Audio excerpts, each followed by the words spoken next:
The rope was fraying, thread by thread, as Isabella Hart's manicured fingers slipped another inch down the cliff face. Below her, a 500-foot drop promised certain death. Above her, a stranger's weathered hands reached down, hands belonging to a man who had every reason to let the rich fall. "Please," she gasped, her billion-dollar empire meaning nothing against gravity's pull. Eli Thompson hesitated for just a heartbeat, remembering his foreclosure notice that morning. Then he grabbed her wrist. What happened next would change both their worlds forever.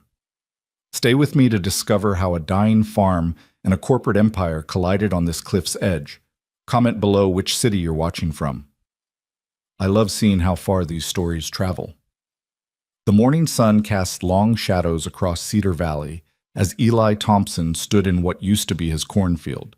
The stalks, once proud and green, now stood like brittle skeletons against the dawn sky. He crushed a handful of dry soil between his fingers, watching it fall like sand through the cracks. 4 generations of Thompsons had worked this land, and it looked like he'd be the one to lose it all. "Daddy?" His daughter Mia's voice drifted from the farmhouse porch. At 16, she had her mother's eyes, the same eyes that had closed forever 3 years ago when cancer took Sarah away. "You coming in for breakfast?" "Be right there, sweetheart," Eli called back, though they both knew breakfast meant yesterday's bread and the last of their preserves. The refrigerator had been empty for 2 days now, and his pride wouldn't let him use their remaining $20 for anything but Mia's school supplies. Eli walked back toward the house, his boots leaving prints in the dust that used to be fertile soil. The drought had been merciless this year, the 4th bad year in a row. Each morning, he woke hoping for clouds, for even a hint of rain, but the sky remained stubbornly, cruelly blue. "Mail came," Mia said softly, handing him an envelope with the First National Bank logo. They both knew what it contained without opening it. The final foreclosure notice. 30 days to pay $40,000 or lose everything. Eli's hands trembled slightly as he set the envelope on the kitchen table, unopened. "How was school yesterday?" "Fine," Mia lied. He knew the other kids had been talking. Everyone in Cedar Valley knew the Thompson farm was failing. In a small farming community, gossip traveled faster than wildfire. "Your SAT prep class is tomorrow," he reminded her. "Mrs. Henderson said you're doing real well in math." "Dad, we can't afford—" "You're going to college, Mia. That's not negotiable." His voice carried the same determination that had kept him working 18-hour days, that had him selling his truck, his father's watch, anything that wasn't nailed down. Everything except the land. Never the land. "What about you?" she asked, her eyes glistening. "What happens to you if I leave?" Before he could answer, a sound pierced the morning air. A scream, high and desperate, carried on the wind from the direction of Devil's Drop, the cliff that marked the eastern boundary of his property. Eli was running before his mind fully processed what he'd heard. His long legs ate up the distance, boots pounding against the hard-packed earth. The scream came again, closer now, filled with a terror that made his blood run cold. He'd heard that kind of scream only once before, the night Sarah had collapsed, the cancer finally winning its war. He burst through the tree line and skidded to a stop at the cliff's edge. His heart hammered against his ribs as he looked down. There, about 6 feet below the edge, a woman clung to a narrow outcropping of rock. Her fingers were white with strain, her expensive-looking riding clothes torn and dirty.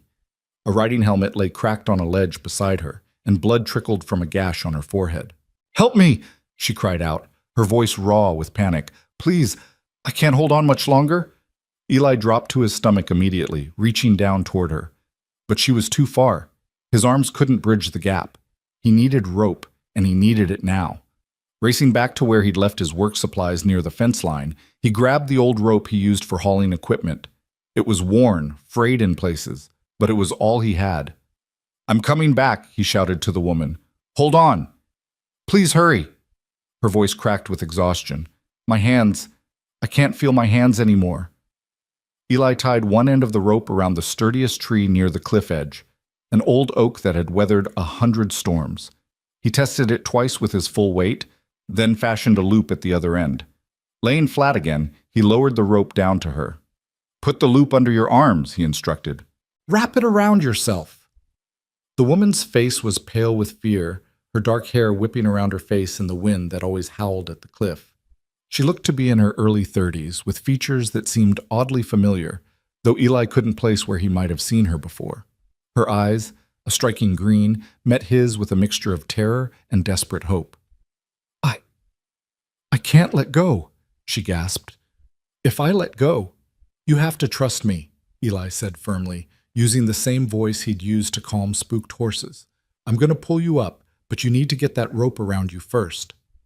Can you hook it with your elbow? She managed to snag the rope with her right elbow, crying out as the movement shifted her weight.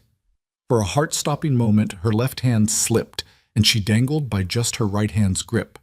Now or never, Eli shouted. Let go and grab the rope. I've got you. With a cry that was part fear, part determination, Isabella released the rock and grabbed the rope with both hands. Eli immediately began pulling, his muscles straining against her weight. Years of farm work had made him strong, but the angle was awkward, and the rope bit into his palms. That's it, he encouraged as she got the loop around her torso. Now hold tight. Inch by inch, he hauled her up. The rope creaked ominously, some of the frayed sections stretching thin. His shoulders burned, his back screamed in protest, but he didn't stop. He couldn't stop. Finally, when she was close enough, he reached down and grabbed her arms directly, pulling her up and over the edge in one final heave. They both collapsed on the ground, breathing hard. The woman was shaking violently, her entire body trembling from the ordeal. Eli noticed her riding boots were custom-made, Italian leather, if he had to guess. Her watch, though scratched now, looked like it cost more than his truck had. Thank you, she whispered, her voice hoarse. Thank you so much. You saved my life. Eli sat up, examining her injuries with practiced eyes. The cut on her forehead had stopped bleeding, but would need cleaning. Her palms were raw and bloody from gripping the rock. We need to get you to a hospital. That head wound. No hospitals, she said quickly, then seemed to catch herself. I mean, I'm fine. Really, just some scratches. Ma'am, you might have a concussion. That's not something to mess around with. Eli stood and offered her his hand. Come on, my house isn't far. We can at least clean those wounds and call someone for you. She accepted his hand, wincing as she stood. Isabella, she said softly. Isabella Hart. Eli Thompson. He steadied her as she swayed slightly. Can you walk? I think so. She took a tentative step, then another. My horse, she got spooked by a snake. Threw me right near the edge, and when I tried to get up, the ground gave way. Eli looked around but saw no sign of a horse. She probably headed back to wherever you're staying. Horses are smart that way. Where are you visiting from? Isabella hesitated just a fraction of a second. New York. I'm here on business, staying at the Grandview Resort. The Grandview was the fanciest place within 100 miles, a playground for wealthy tourists who came to experience authentic rural life from the comfort of their luxury suites. Eli had done some repair work there once, years ago, when times weren't so desperate. They walked slowly back to the farmhouse, Isabella leaning on him more heavily than she probably realized. As they emerged from the trees, Eli saw Mia standing on the porch, worry creasing her young face. Dad! I heard shouting. She stopped short, taking in the injured woman. Mia, get the first aid kit, Eli instructed, and boil some water. His daughter disappeared inside without question, though Eli saw her curious glance at Isabella's expensive clothes. They helped Isabella to the porch steps, where she sat down heavily. This is beautiful land, Isabella said, looking out over the dying fields. Something flickered in her expression. Sadness, maybe, or recognition. It was, Eli replied quietly. The drought's been hard on everyone in Cedar Valley. How long have you farmed here? My family's been on this land since 1887. My great-great-grandfather claimed it, built the original farmhouse. He pointed to the stone foundation visible beneath the current structure. Every generation added something. My grandfather put in the barn, my father expanded the fields.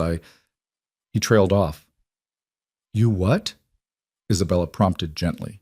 I'm probably going to be the one who loses it all. The words came out before he could stop them, bitter and tired. Mia returned with the first aid kit and a bowl of warm water. She worked quietly alongside her father, cleaning Isabella's wounds with gentle efficiency. Sarah had taught them both basic first aid, insisting they know how to take care of themselves and others. "There," Mia said, applying the last bandage to Isabella's palms. "Those should heal pretty quick if you keep them clean." "Thank you," Isabella said, studying the girl with interest. "You're very skilled. Planning to be a doctor?" Mia's face lit up. "Actually, I want to be a veterinarian. I love animals, and there's a real need for large animal vets in farming communities." "She's got the grades for it too," Eli added proudly. "Straight A's, top of her class." "College must be expensive," Isabella observed carefully. The light in Mia's eyes dimmed slightly. "We'll figure it out." An awkward silence fell over the porch. Isabella stood, testing her balance. "I should go. I've imposed enough on your hospitality." "You haven't imposed at all," Eli said. "But you really should see a doctor about that head injury." "I will," she promised, though something in her tone suggested otherwise. She reached into her pocket and pulled out a money clip thick with $100 bills. "Please, let me No." Eli's voice was firm, almost harsh. "We don't take payment for doing what's right." "But you saved my life, sis, and I'd do it again tomorrow. No payment needed." His jaw was set in a way Mia recognized, the Thompson pride that was both their strength and their curse. "That's not how we do things here." Isabella looked between father and daughter, something unreadable passing over her features. "Then thank you, both of you." She pulled out her phone, presumably to call for a ride, then frowned. "No signal." "Yeah, coverage is spotty out here," Eli said. "I can drive you back to the Grandview." "Dad, the truck's not—" Mia started, then stopped at his warning look. "I'll walk with you to the main road," Eli offered instead. "You can get signal there. Call the resort." The walk took 20 minutes, Isabella moving slowly but steadily. They talked little, but Eli noticed how her eyes took in everything: the dead crops, the peeling paint on the few buildings they passed, the foreclosure notices posted on 2 other farms. "This is happening everywhere?" she asked quietly. "The whole valley. Drought's been going on 4 years now. Banks can't wait anymore, and neither can we." He kept his voice matter-of-fact, but Isabella heard the pain underneath. When they reached the main road, her phone finally found signal. Within minutes, a black SUV with tinted windows appeared, moving fast down the dusty road. The driver, a serious-looking man in a suit, jumped out and rushed to Isabella. "Miss Hart, we've been looking everywhere." "I'm fine, James," she cut him off, glancing meaningfully at Eli. "Just a riding accident." James looked like he wanted to say more, but caught her expression and simply opened the rear door for her. Isabella turned back to Eli. "Thank you again, Mr. Thompson. I won't forget this." "Just take care of that head wound," he said, tipping his worn baseball cap. As the SUV pulled away, Eli noticed James watching him in the rearview mirror with an expression he couldn't quite read. He stood there for a moment, dust from the vehicle settling on his boots, then turned and began the long walk home. Mia was waiting on the porch, the unopened foreclosure notice still on the kitchen table where he'd left it. "Who was she, Dad?" "Really?" "Just someone who needed help," Eli replied, though something nagged at him about Isabella Hart. The name seemed familiar, but he couldn't place it. Those clothes she was wearing, that watch. "Dad, she has money, real money, and she wanted to help. We don't take charity, Mia. It's not charity when you save someone's life. It's a thank you." Eli sat down heavily on the porch steps, suddenly feeling every one of his 43 years. "Your mother and I raised you to understand that integrity isn't something you sell, not for any price. We help people because it's right, not because we expect payment." "Mom would also want us to survive," Mia said softly, sitting down beside him. "She'd want me to go to college. She'd want you to save the farm." He put his arm around his daughter, pulling her close. "I know, sweetheart. I know." That night, Eli lay awake staring at the ceiling, running numbers in his head for the 1,000th time. $40,000 might as well have been 40 million. The cattle were gone, sold off one by one. The equipment was mortgaged. He had nothing left to sell except the land itself. and that would mean the end of everything his family had built. Outside, the wind picked up, rattling the windows. Still no clouds, no hint of rain. He thought about Isabella Hart, about the terror in her eyes as she hung from that cliff. He'd done the right thing, he knew that. But part of him, a small, ashamed part, wondered if his pride would cost him everything. The next morning brought no relief. If anything, the sun seemed hotter, more punishing. Eli was up before dawn, walking the fence line, checking for breaks he couldn't afford to fix. That's when he saw it. A manila envelope tucked under a rock near the spot where he'd saved Isabella. Inside was a handwritten note. This isn't charity. It's an investment. Someone who risks everything to save a stranger deserves a chance to save himself. Please. The note was unsigned, but paper-clipped to it was a check for $50,000. Eli stared at the check, his hands shaking. It was enough to pay off the bank and have some left over for seeds, maybe even repairs to the irrigation system. It was salvation wrapped in a small piece of paper. He walked back to the house slowly, the check burning in his pocket.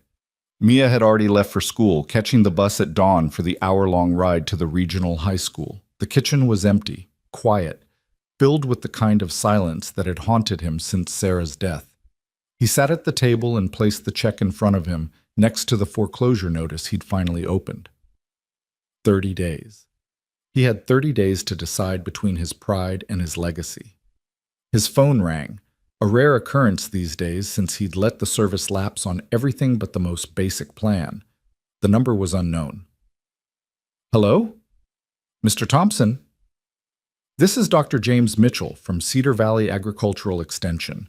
I'm calling about a new drought assistance program that your farm might qualify for. Eli frowned. I haven't heard about any new programs. It's just been approved. Very selective criteria. Could I come by this afternoon to discuss it? Something felt off, but Eli was desperate enough to listen to anything. I'll be here. After hanging up, he looked again at the check. $50,000. He walked to the old wood stove, lifted the metal plate, and held the check over the opening. All it would take was letting go, and his pride would remain intact. But Mia's college dreams, the farm, 4 generations of work, all of it would die with that pride. The check remained in his hand, unburned. Dr. Mitchell arrived at exactly 2 o'clock in a newer model pickup that didn't match his supposed government position. He was young, early 30s, with the kind of smooth hands that had never worked a field. Mr. Thompson, thank you for seeing me. His handshake was firm but practiced, like someone who'd learned it from a business seminar. They sat on the porch, and Mitchell pulled out a tablet, swiping through screens of data. Your farm has been selected for a pilot program.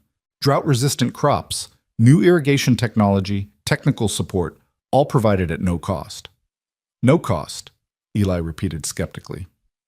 Nothing's free, Dr. Mitchell. The program is funded by a private agricultural foundation. They're investing in farms they believe can be saved, turned into models for sustainable farming in drought conditions. And they picked me? Out of all the failing farms in Cedar Valley? Mitchell shifted slightly. Your farm has the right soil composition, the right positioning relative to the water table. It's technical, but essentially, yes, you're ideal for the program. Every instinct Eli had developed over 20 years of farming was screaming that something wasn't right.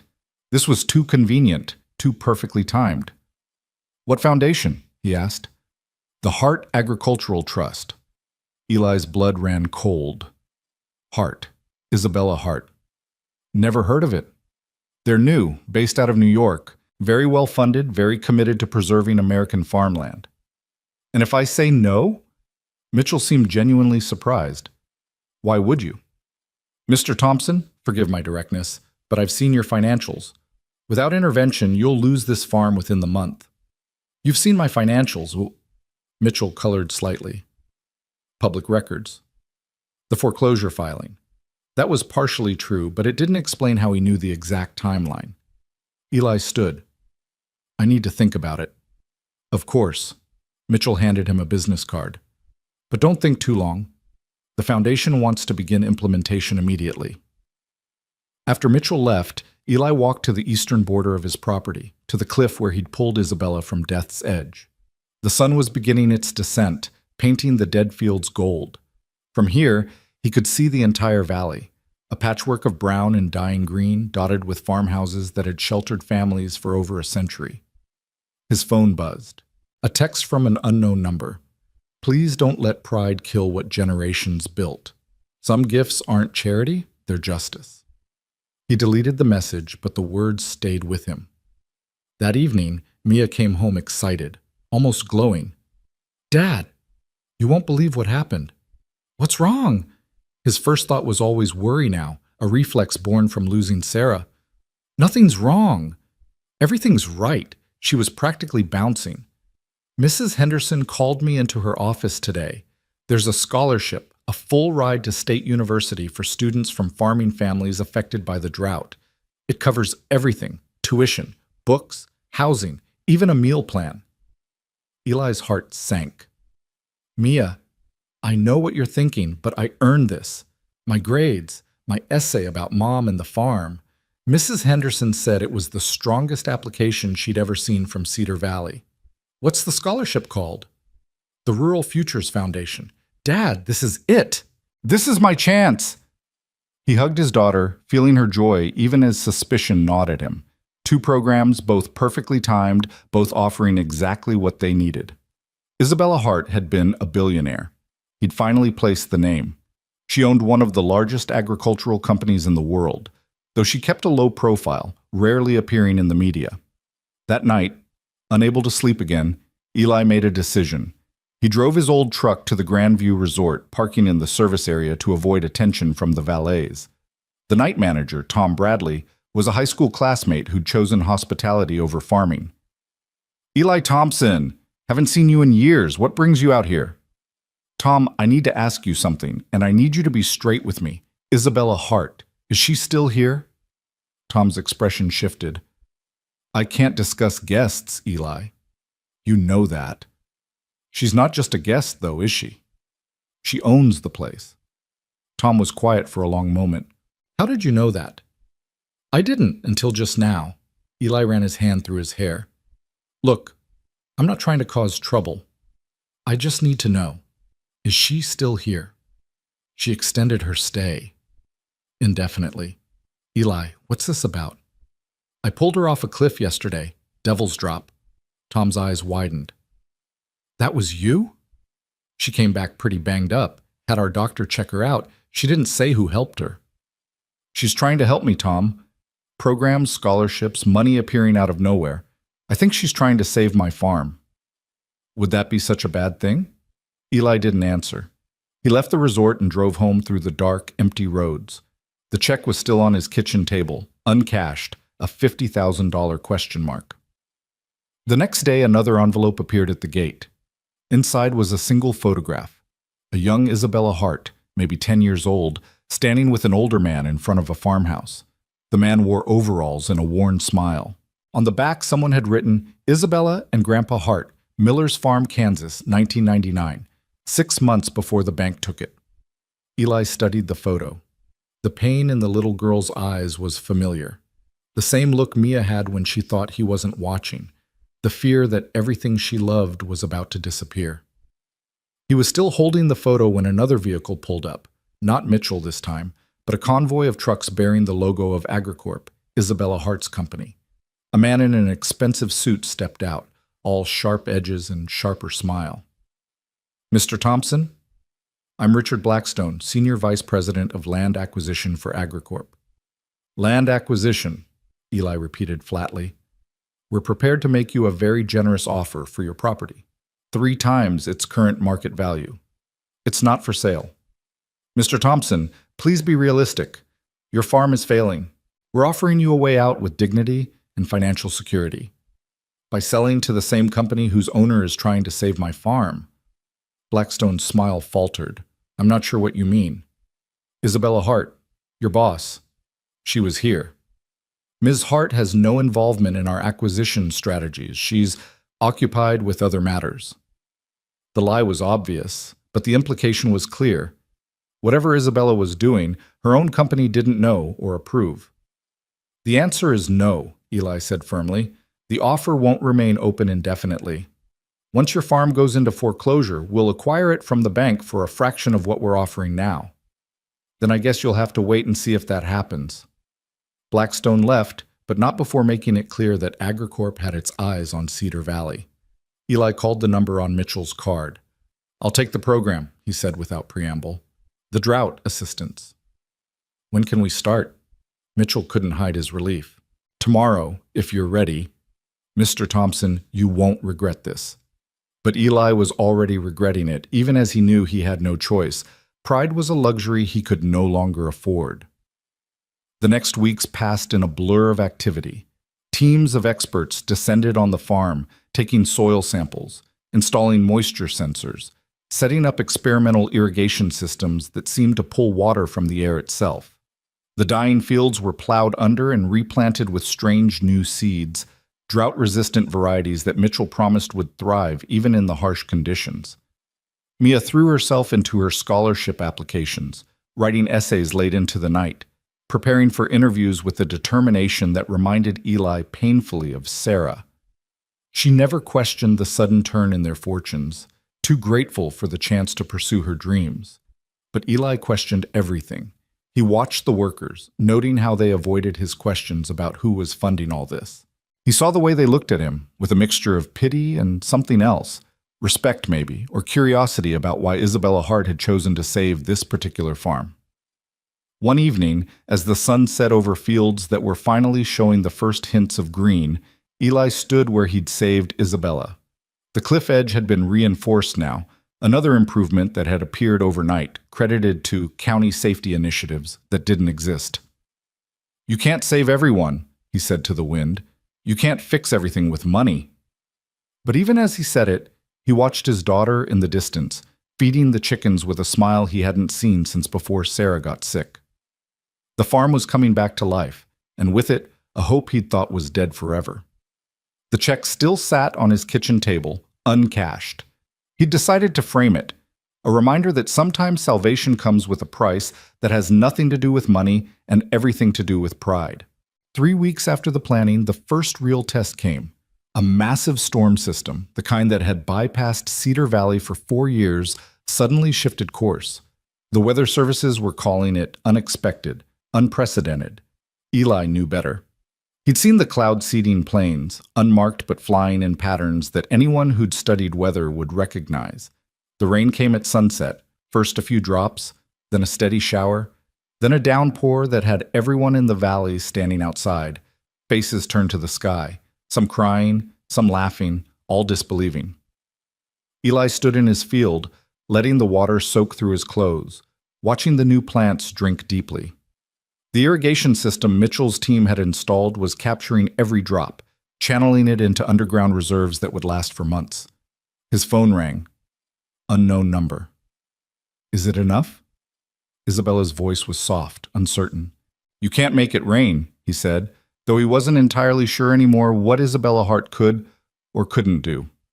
"No," she agreed, "but I can make sure that when it does rain, not a drop is wasted."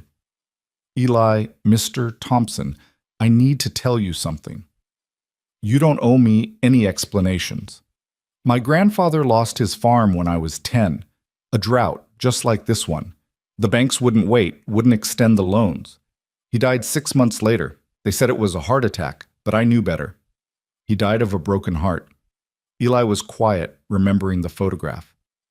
"I built Agricorp to help farmers, to provide resources and technology to prevent what happened to him. But somewhere along the way, it became just another corporation, more interested in acquiring land than saving it. When you pulled me up from that cliff, when you refused the money, you reminded me why I started all this." "Isabella." "There's going to be a fight," she interrupted. "My board, the shareholders, they want Cedar Valley, all of it. They see struggling farms as opportunities for expansion. I'm trying to stop them, but I need time." "What are you saying?" "I'm saying that what I'm doing, the programs, the assistance, it's not entirely legal, not by corporate standards. If they find out, they'll stop it all. They'll take your farm and every other farm in the valley." "Then why are you telling me?" "Because you saved my life without knowing who I was, without wanting anything in return. Because your daughter reminds me of myself at that age, Brilliant, determined, desperate for a chance, because sometimes doing the right thing means breaking the rules.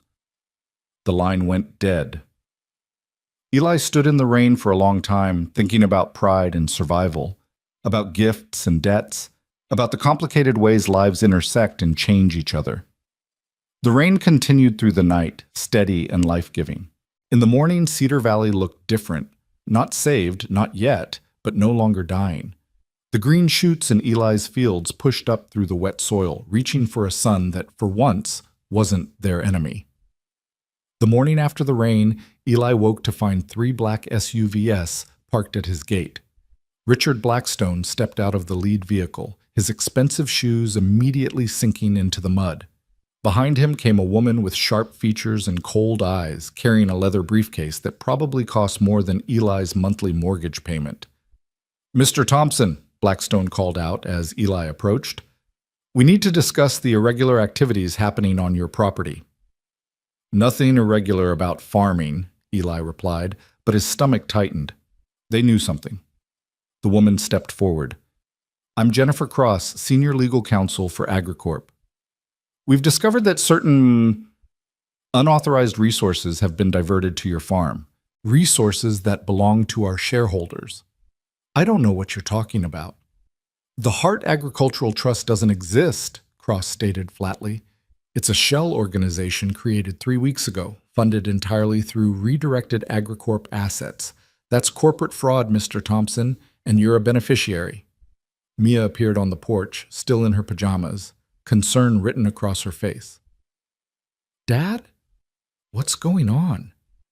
"Go inside, sweetheart." "No," Cross interjected. "She should hear this too. The scholarship she received, also fraudulently funded. Every benefit your family has received in the past month is the result of criminal activity." Eli felt the ground shift beneath him, though this time it had nothing to do with rain-softened soil. "We didn't know." "Ignorance isn't a defense," Blackstone interrupted. "However, we're prepared to be reasonable. Sign over your farm to AgriCorp, and we'll ensure all legal matters disappear." "Your daughter keeps her scholarship. You receive a generous settlement. Everyone wins." "Everyone except the farmers who lose their land," Eli shot back. "They're losing it anyway," Cross said. "The only question is whether they lose it to the bank or to us. At least we're offering compensation." A car door slammed behind them. Isabella Hart stood beside a modest rental car, wearing jeans and a work shirt instead of her usual designer clothes. Her face was pale but determined. "That's enough, Jennifer." Cross turned slowly. "Miss Hart, the board is looking for you. You missed the emergency meeting, Swas." "I know exactly what meeting I missed." Isabella walked forward, positioning herself between the lawyers and Eli. "The one where you planned to steal Cedar Valley while I was conveniently unavailable." "Steal is a strong word," Blackstone said carefully. "We're making legal offers, using information gathered through my agricultural assistance program, targeting families you know are desperate." Isabella's voice was steady, but Eli could see her hands shaking slightly. "That wasn't the purpose of those programs." "The purpose of any corporate program is to benefit the corporation," Cross replied. "Something you seem to have forgotten." "The board has called for a vote of no confidence, Isabella. Your emotional decision-making has compromised your position." "When?" "Tomorrow, 9 a.m., New York headquarters." Cross smiled thinly. "Of course, if you were to support the Cedar Valley acquisition, demonstrate that you're still capable of making rational business decisions. You want me to choose between my position and these farms. We want you to remember who you work for," Blackstone said. "Your grandfather's sob story doesn't change the fact that you have a fiduciary duty to our shareholders." Isabella stood straighter. "Get off Mr. Thompson's property." "Now." "This isn't over," Cross warned. "Every dollar you've diverted, every fraudulent program, we have documentation. If you fight us on this, we'll bury you, and them." After they left, Isabella sagged against the porch railing. Mia brought her a glass of water, which she accepted gratefully. "Is it true?" Eli asked quietly. "The fraud accusations?" "Technically, yes." Isabella met his eyes. "I redirected funds from our land acquisition budget to create the assistance programs. In my defense, I am the CEO. Or was. Probably won't be after tomorrow. You're risking everything for a valley full of strangers? No, she said softly. I'm risking everything to finally do what's right. My grandfather would have wanted, he would have understood. Mia spoke up. What happens to our scholarship? The programs? Isabella's silence was answer enough. That evening, Eli called a meeting at the community center. Word had already spread through Cedar Valley like wildfire. Farmers comparing notes, realizing they'd all received mysterious assistance, all been approached by AgriCorp with offers that seemed too good to be true. The room was packed, families who'd worked adjacent lands for generations, competed at county fairs, helped each other through harvests and heartbreaks. Tom Morrison, whose farm bordered Eli's to the west, stood up first. So we're saying this woman, he gestured to Isabella, who sat in the back row, risked her whole career to help us. Why? Eli stood. Because 4 weeks ago she nearly died on my property. I pulled her up from Devil's Drop, and when I refused her money, she found another way to pay a debt she felt she owed. Debt? Agnes Wheeler, the valley's oldest resident at 93, spoke from her wheelchair. Saving a life doesn't create a debt, it creates a bond. Pretty words won't save our farms, Jack Carter interrupted. He'd been bitter since losing half his acreage the previous year. If what those lawyers said is true, we could all be implicated in fraud. Only if we took money knowing it was illegally obtained, Isabella said, standing. You didn't. The legal risk is entirely mine. Why should we trust you, Jack demanded. You run the same kind of company that's been buying up family farms for decades. You shouldn't trust me, Isabella admitted. I haven't earned it. But I'm asking you to let me try. Give me 48 hours. Let me go to New York, face the board. I might lose, but I might also find a way to make all of this legitimate. And if you lose, Tom asked, then at least the new irrigation systems are installed. The drought-resistant crops are planted. The rain came. She looked around the room. It's not salvation, but it's a fighting chance. That's more than you had a month ago.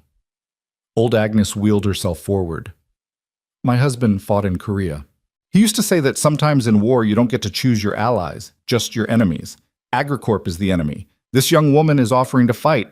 I say we let her. A vote was called. It wasn't unanimous. Jack and a few others dissented, but the majority agreed. Isabella would go to New York. They would wait. As the meeting broke up, Eli found Isabella standing outside, looking up at the stars. The sky had cleared after the rain, and the Milky Way was visible in all its glory, something you never saw in the city. It's beautiful, she said softly. You should see it during harvest moon.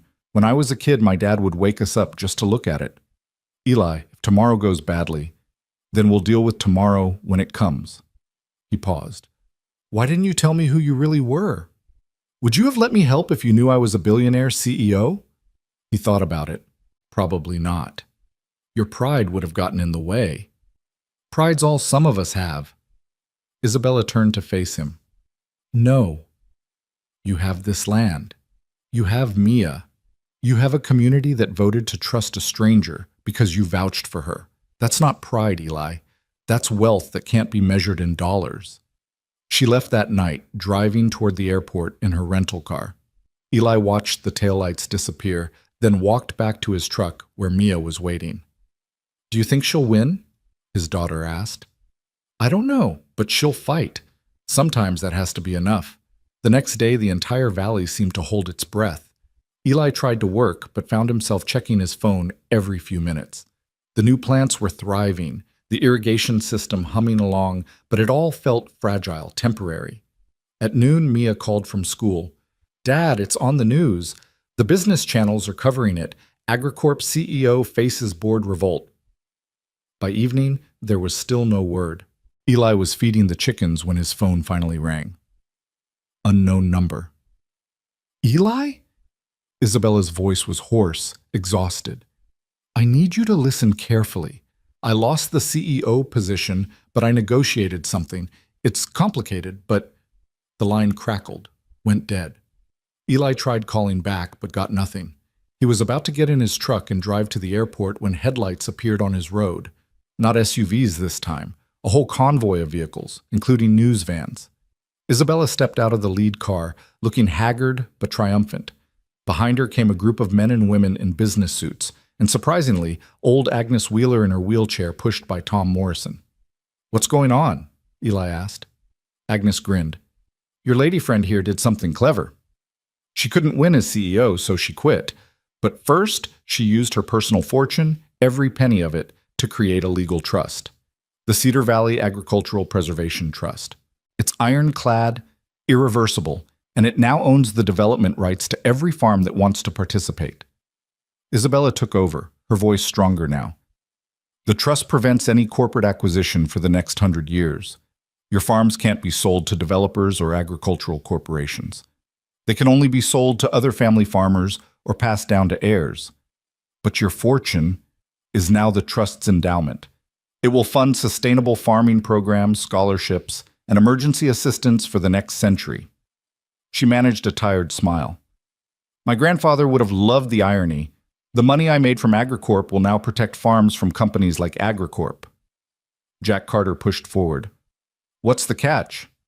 "There's always a catch." "The catch," one of the suited men said, "is that participating farms must commit to sustainable practices. Crop rotation, water conservation, soil health monitoring. The trust provides support, but farmers must do their part." "So we'd have oversight?" Tom asked suspiciously. "You'd have partners," Isabella corrected. "Agricultural experts, scientists, people committed to making farming viable for the next generation, but all decisions remain with the landowners." Eli looked around at his neighbors' faces, seeing hope war with skepticism. "What about AgriCorp? They won't just walk away." "They can't touch us," Isabella said. "I gave them what they wanted, my resignation. In exchange, they agreed to abandon all claims on Cedar Valley. It's in writing, legally binding." "You gave up everything," Mia said softly. She'd arrived home from school and stood beside her father. "Your company, your money, all of it." Isabella met the teenager's eyes. "I traded it for something better, a chance to build something that matters." The news crews were setting up now, cameras rolling. A reporter pushed forward, "Miss Hart, sources say you've gone from billionaire to essentially broke in one day. Any regrets?" Isabella looked at the assembled farmers, at the field stretching out in the twilight, at Eli and Mia standing together. "My only regret is that it took falling off a cliff to see what really mattered." The story exploded across financial media. Billionaire gives away fortune to save small farms. Isabella Hart's radical anti-corporate stand. From CEO to zero, the Cedar Valley gamble. But in Cedar Valley itself, the real work was just beginning. Isabella moved into a small apartment above the old general store, taking a job as the trust's executive director at a salary that wouldn't have covered her previous monthly clothing budget. She appeared at Eli's farm the next morning in work boots and jeans, ready to help with the harvest preparation. "I need to learn," she said simply. "If I'm going to help run this trust, I need to understand farming from the ground up." "It's hard work," Eli warned. "I've fallen off cliffs and faced down corporate boards." "How hard can farming be?" 6 hours later, she had her answer. Isabella sat on the porch, nursing blisters on her hands despite the work gloves, sunburned despite the hat, and sorer than she'd ever been in her life. "Different muscles than yoga class," Mia teased, bringing her some lemonade. "Everything hurts," Isabella admitted.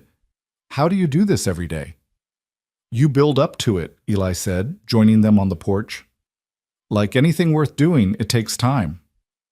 They sat in comfortable silence, watching the sun set over fields that were finally, impossibly, green. The drought wasn't over. It might never truly be over, but they'd found a way to fight it. That night, there was a celebration at the community center. Nothing fancy. Potluck dishes, local musicians, kids running around while their parents shared cautious optimism about the future. Isabella hung back initially, still an outsider despite everything she'd done. Agnes Wheeler wouldn't have it. The old woman rolled her wheelchair over and grabbed Isabella's hand. "You're one of us now, whether you like it or not. Might as well start acting like it." She pulled Isabella onto the makeshift dance floor where Tom Morrison was calling square dances. Isabella protested that she didn't know how, but the community absorbed her, teaching her the steps, laughing at her mistakes, celebrating when she got it right. Eli watched from the side, nursing a beer and thinking about how much had changed in just a month. Mia appeared beside him. "You like her," his daughter said. It wasn't a question. "Mia, Mom would understand, Dad. It's been 3 years. It's complicated. Everything's complicated. That doesn't mean it's wrong." Later, as the party wound down, Eli found Isabella sitting outside looking at the stars again. He sat beside her, close enough that their shoulders almost touched. "Thank you," he said quietly. "You already thanked me. About a dozen times. Not for the trust. For reminding me that accepting help isn't the same as giving up." Isabella turned to look at him. In the moonlight, he could see the faint scar on her forehead from the cliff fall. "You saved my life, Eli. And you saved my farm. I'd say we're even. What if I don't want to be even?" The question hung between them, loaded with possibility. Before Eli could respond, Jack Carter came stumbling out of the community center, clearly drunk. "Well, if it isn't our savior," he slurred, focusing on Isabella. "The rich girl playing farmer." "Jack, go home," Eli said firmly. "No, I want to know." Jack swayed closer to Isabella. "What's your real game? Nobody gives away billions for nothing." Isabella stood, steady despite Jack's aggressive posture. "You're right. I didn't do it for nothing. I did it for my grandfather, who died believing he was a failure. I did it for every family who's lost their land to corporations like mine. And I did it because someone showed me that the right thing to do is rarely the easy thing." Jack stared at her for a long moment, then his shoulders sagged. "I lost everything last year. Wife left, took the kids, bank took half the farm. Other half isn't worth working. So join the trust," Isabella said gently. "Let us help you rebuild." "Why would you help me? I've been nothing but hostile." "Because that's what communities do. They help each other, even the difficult members." She smiled slightly. "Especially the difficult members." Jack broke down then, the tears of a proud man who'd held them in too long. Tom Morrison appeared, put an arm around his neighbor's shoulders, and led him away, promising to drive him home. "That was kind," Eli said. "It was necessary. The trust only works if everyone participates, even the Jack Carters of the world." They walked back toward the parking lot together. Isabella's apartment was just a few blocks away, but Eli found himself reluctant to let the evening end. "Would you like to see something?" he asked impulsively. She nodded, and he led her to his truck. They drove in comfortable silence through the dark roads, heading east toward the property line. He parked near a grove of old oak trees and grabbed a flashlight from the glove compartment. "My great-grandfather planted these trees," he said, illuminating the massive trunks. "One for each of his children. 5 trees, 5 kids. That one there," he pointed to the largest, "was for my grandfather." Isabella ran her hand along the rough bark. "They're beautiful. During the worst of the drought, I'd come here to remind myself that some things endure. These trees have survived droughts, floods, tornadoes. They're still here. Like the Thompsons." "We're still here," he agreed. "Thanks to you, we'll stay here." Isabella leaned against one of the trees, looking up through the branches at the stars. "I've been thinking about permanence lately.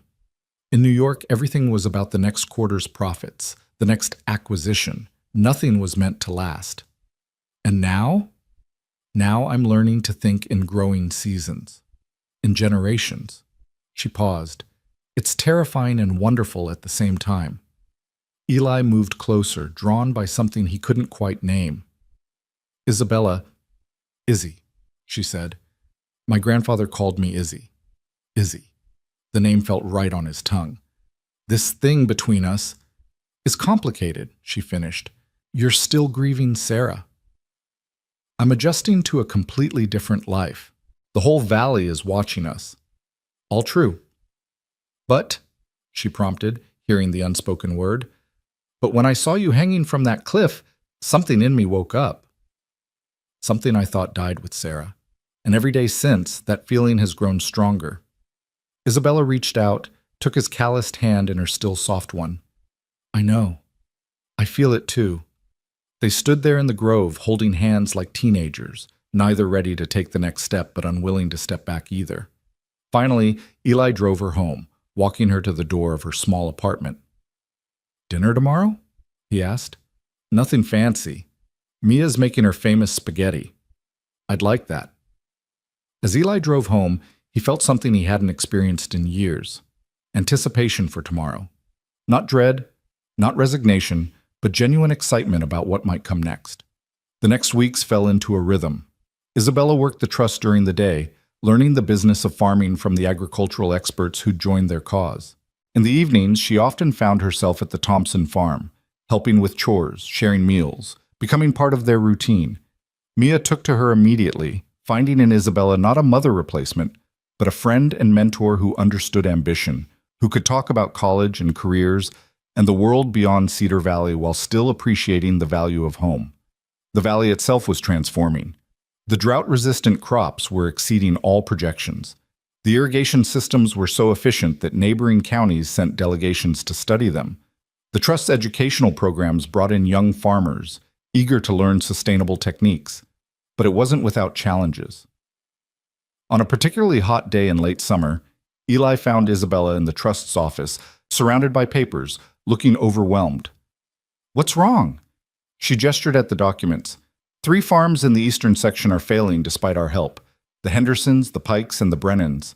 Their soil is too damaged from years of over-farming. It would take millions to rehabilitate it, money the Trust doesn't have. Eli studied the reports. What if we don't try to save them as individual farms? What do you mean? Combine them. Create a cooperative. 3 families working one large plot instead of 3 families failing on 3 small ones. The Trust could fund the consolidation. Isabella's eyes lit up. That could work. But would they agree to it? Farmers are independent by nature.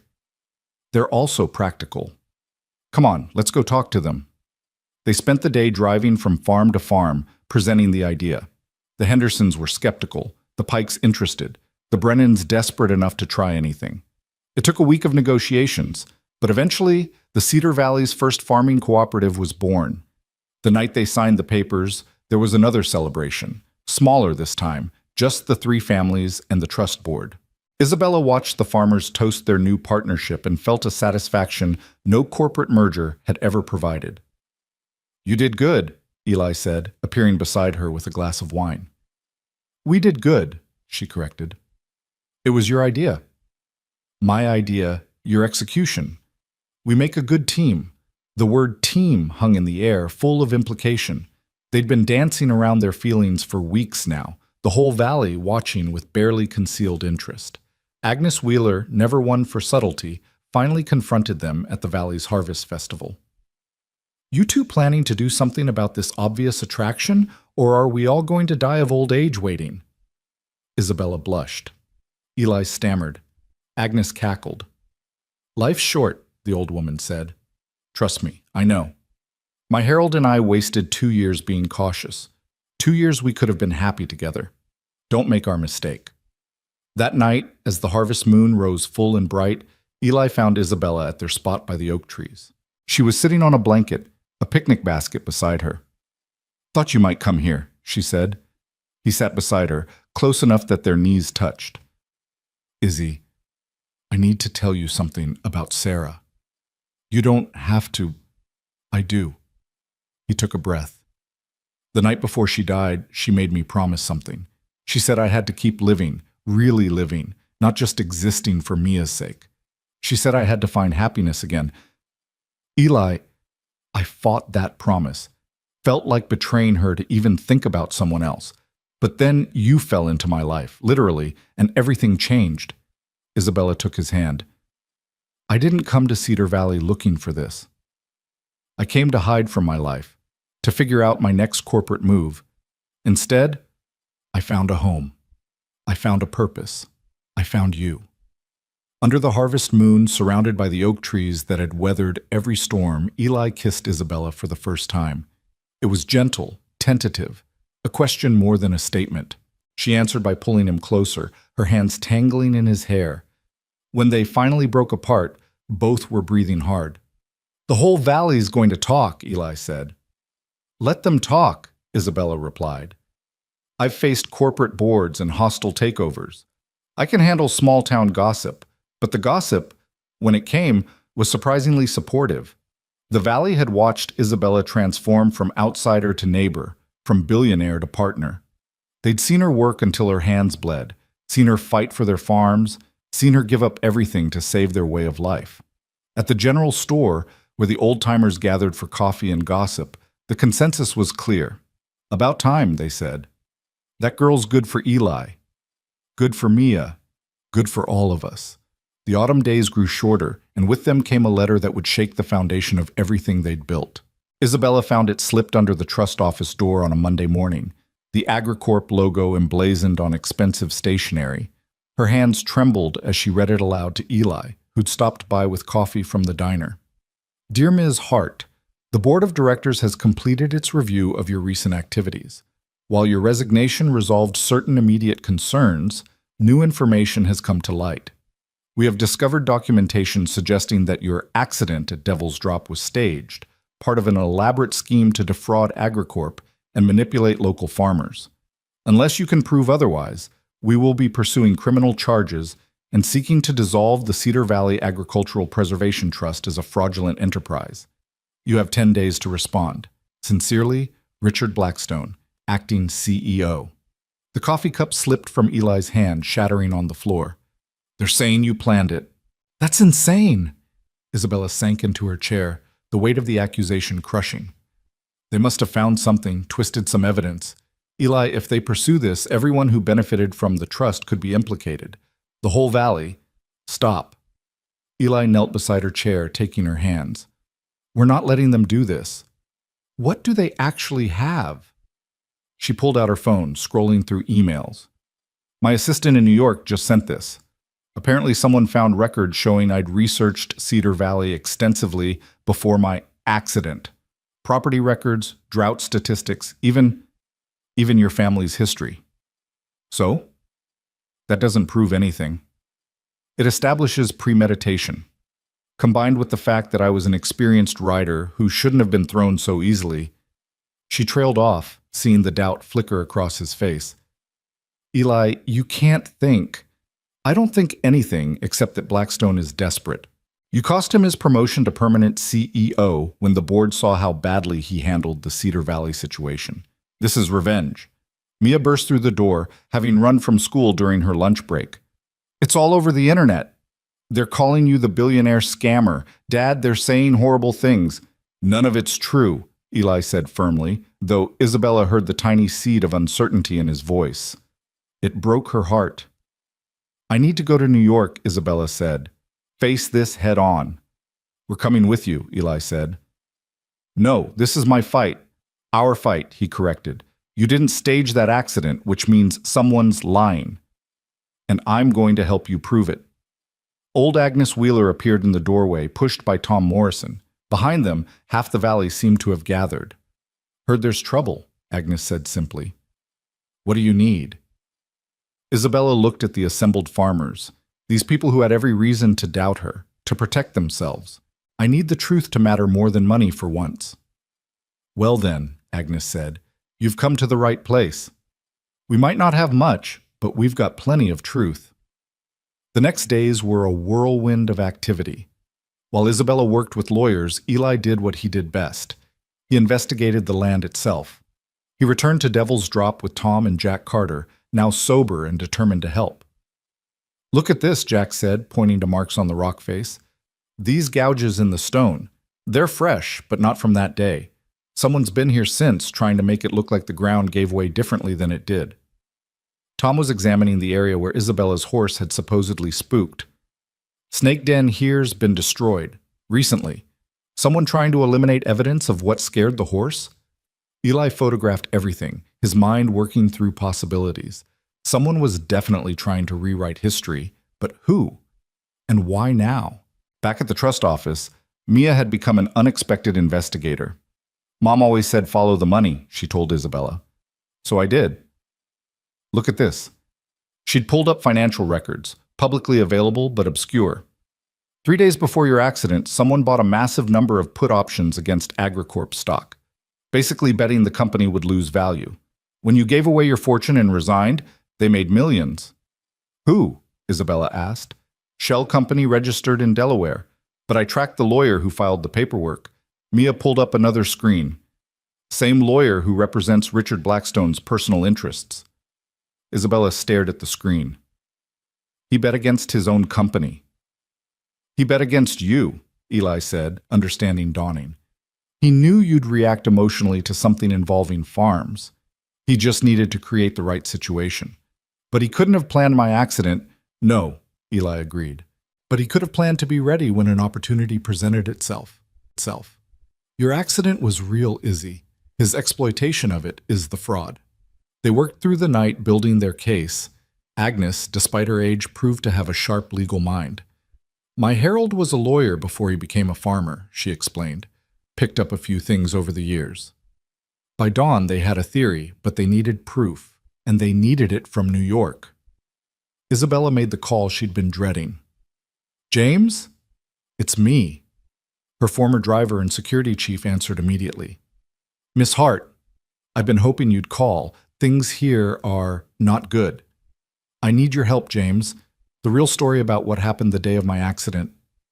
There was a long pause. I kept the GPS records from the car. You asked me to take you to Cedar Valley specifically to scout properties for acquisition. It was business, pure business. But then you saw something that changed your mind. What did I see?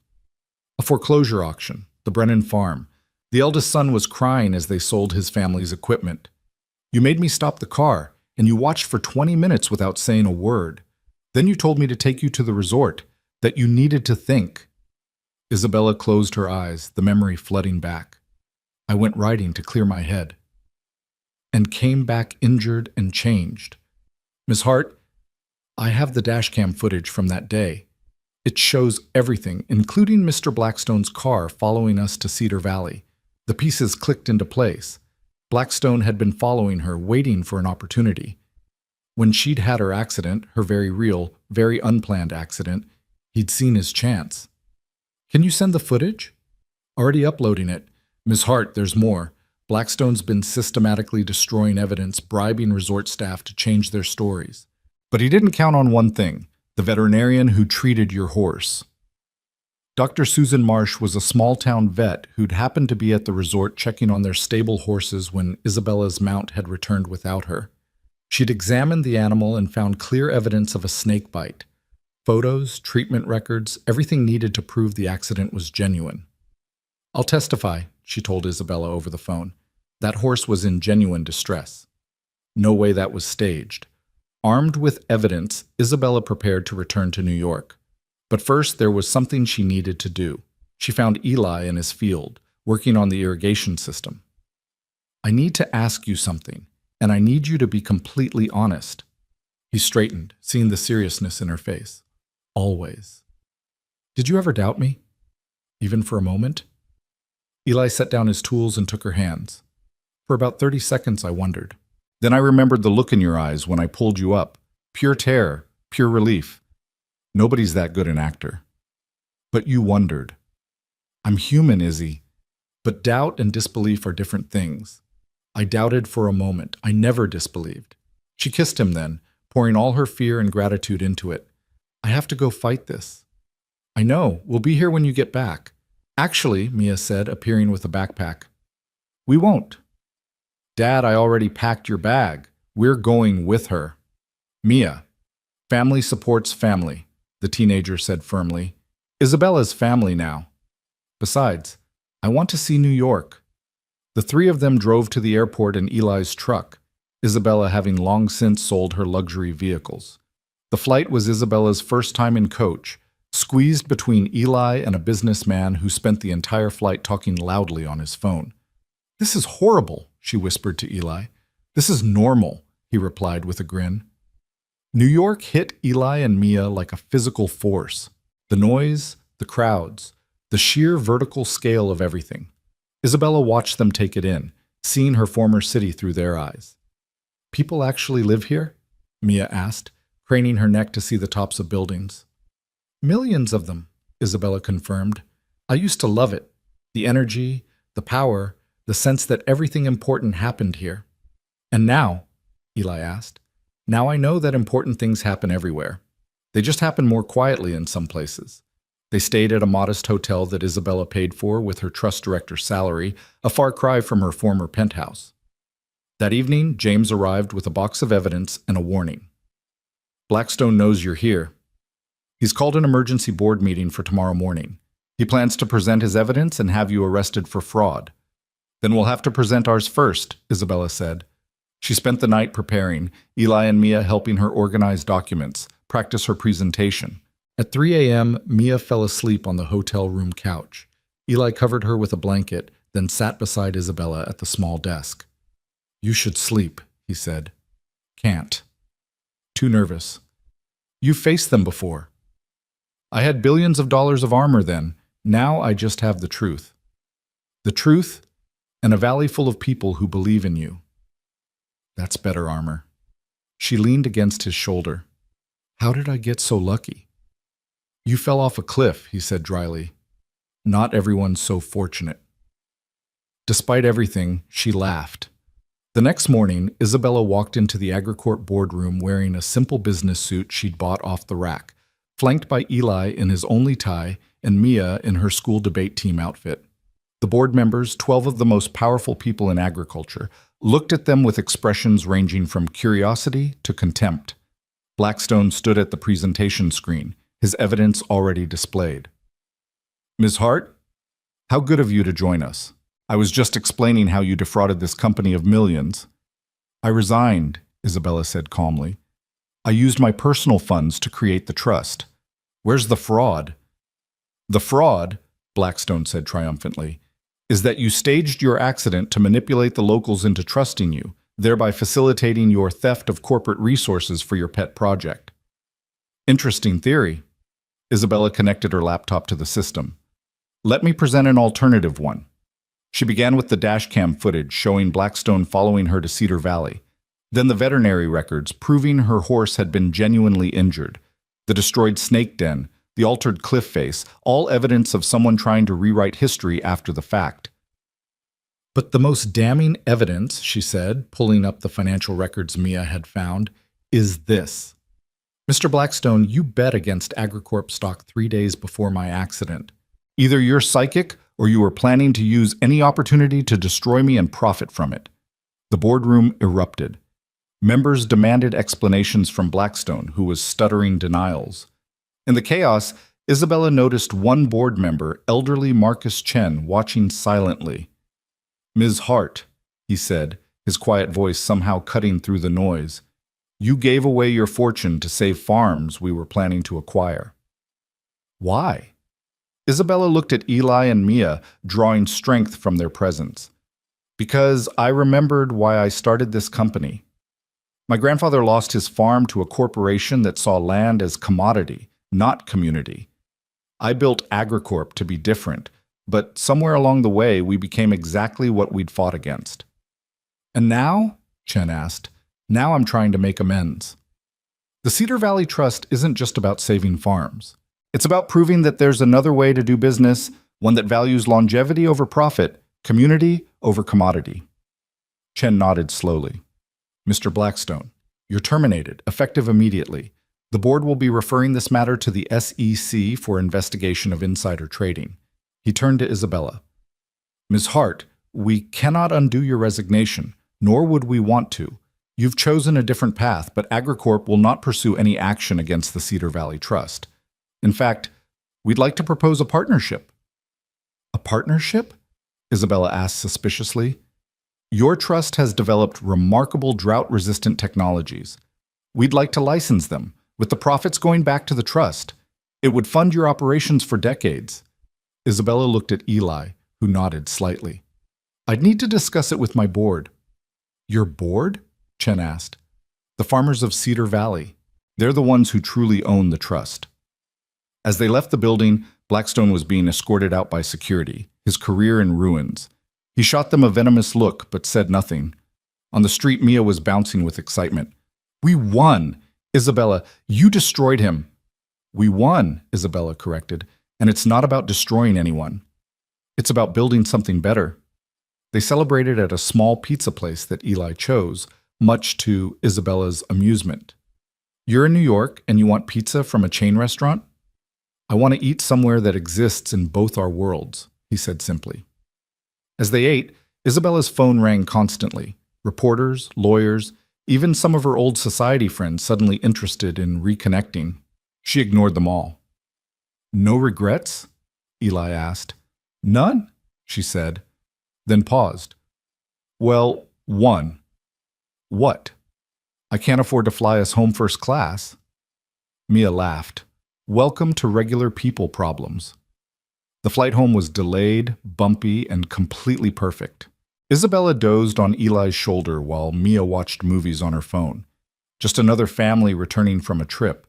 Cedar Valley welcomed them back as heroes. The story had spread, how Isabella had faced down the board, how Blackstone had been exposed, how the trust was not only safe, but potentially funded for generations. At an emergency meeting that night, the farmers voted unanimously to accept AgriCorp's licensing deal with one condition that Jack Carter proposed. The money stays here. Every penny goes to saving farms, educating young farmers, and protecting our way of life. Isabella stood to address the crowd. I need to tell you all something. When I first came here, I was running from my life. I thought I was taking a break from reality. But you taught me that this is reality, the land, the community, the connections between people who choose to support each other despite their differences. Pretty words, Agnes Wheeler called out. But what are you really saying? I'm saying I'm staying. Permanently. If you'll have me. The cheer that went up could probably be heard in the next county. Later, as the celebration continued, Eli found Isabella standing outside, looking at the stars. It had become their tradition, these quiet moments under the vast sky.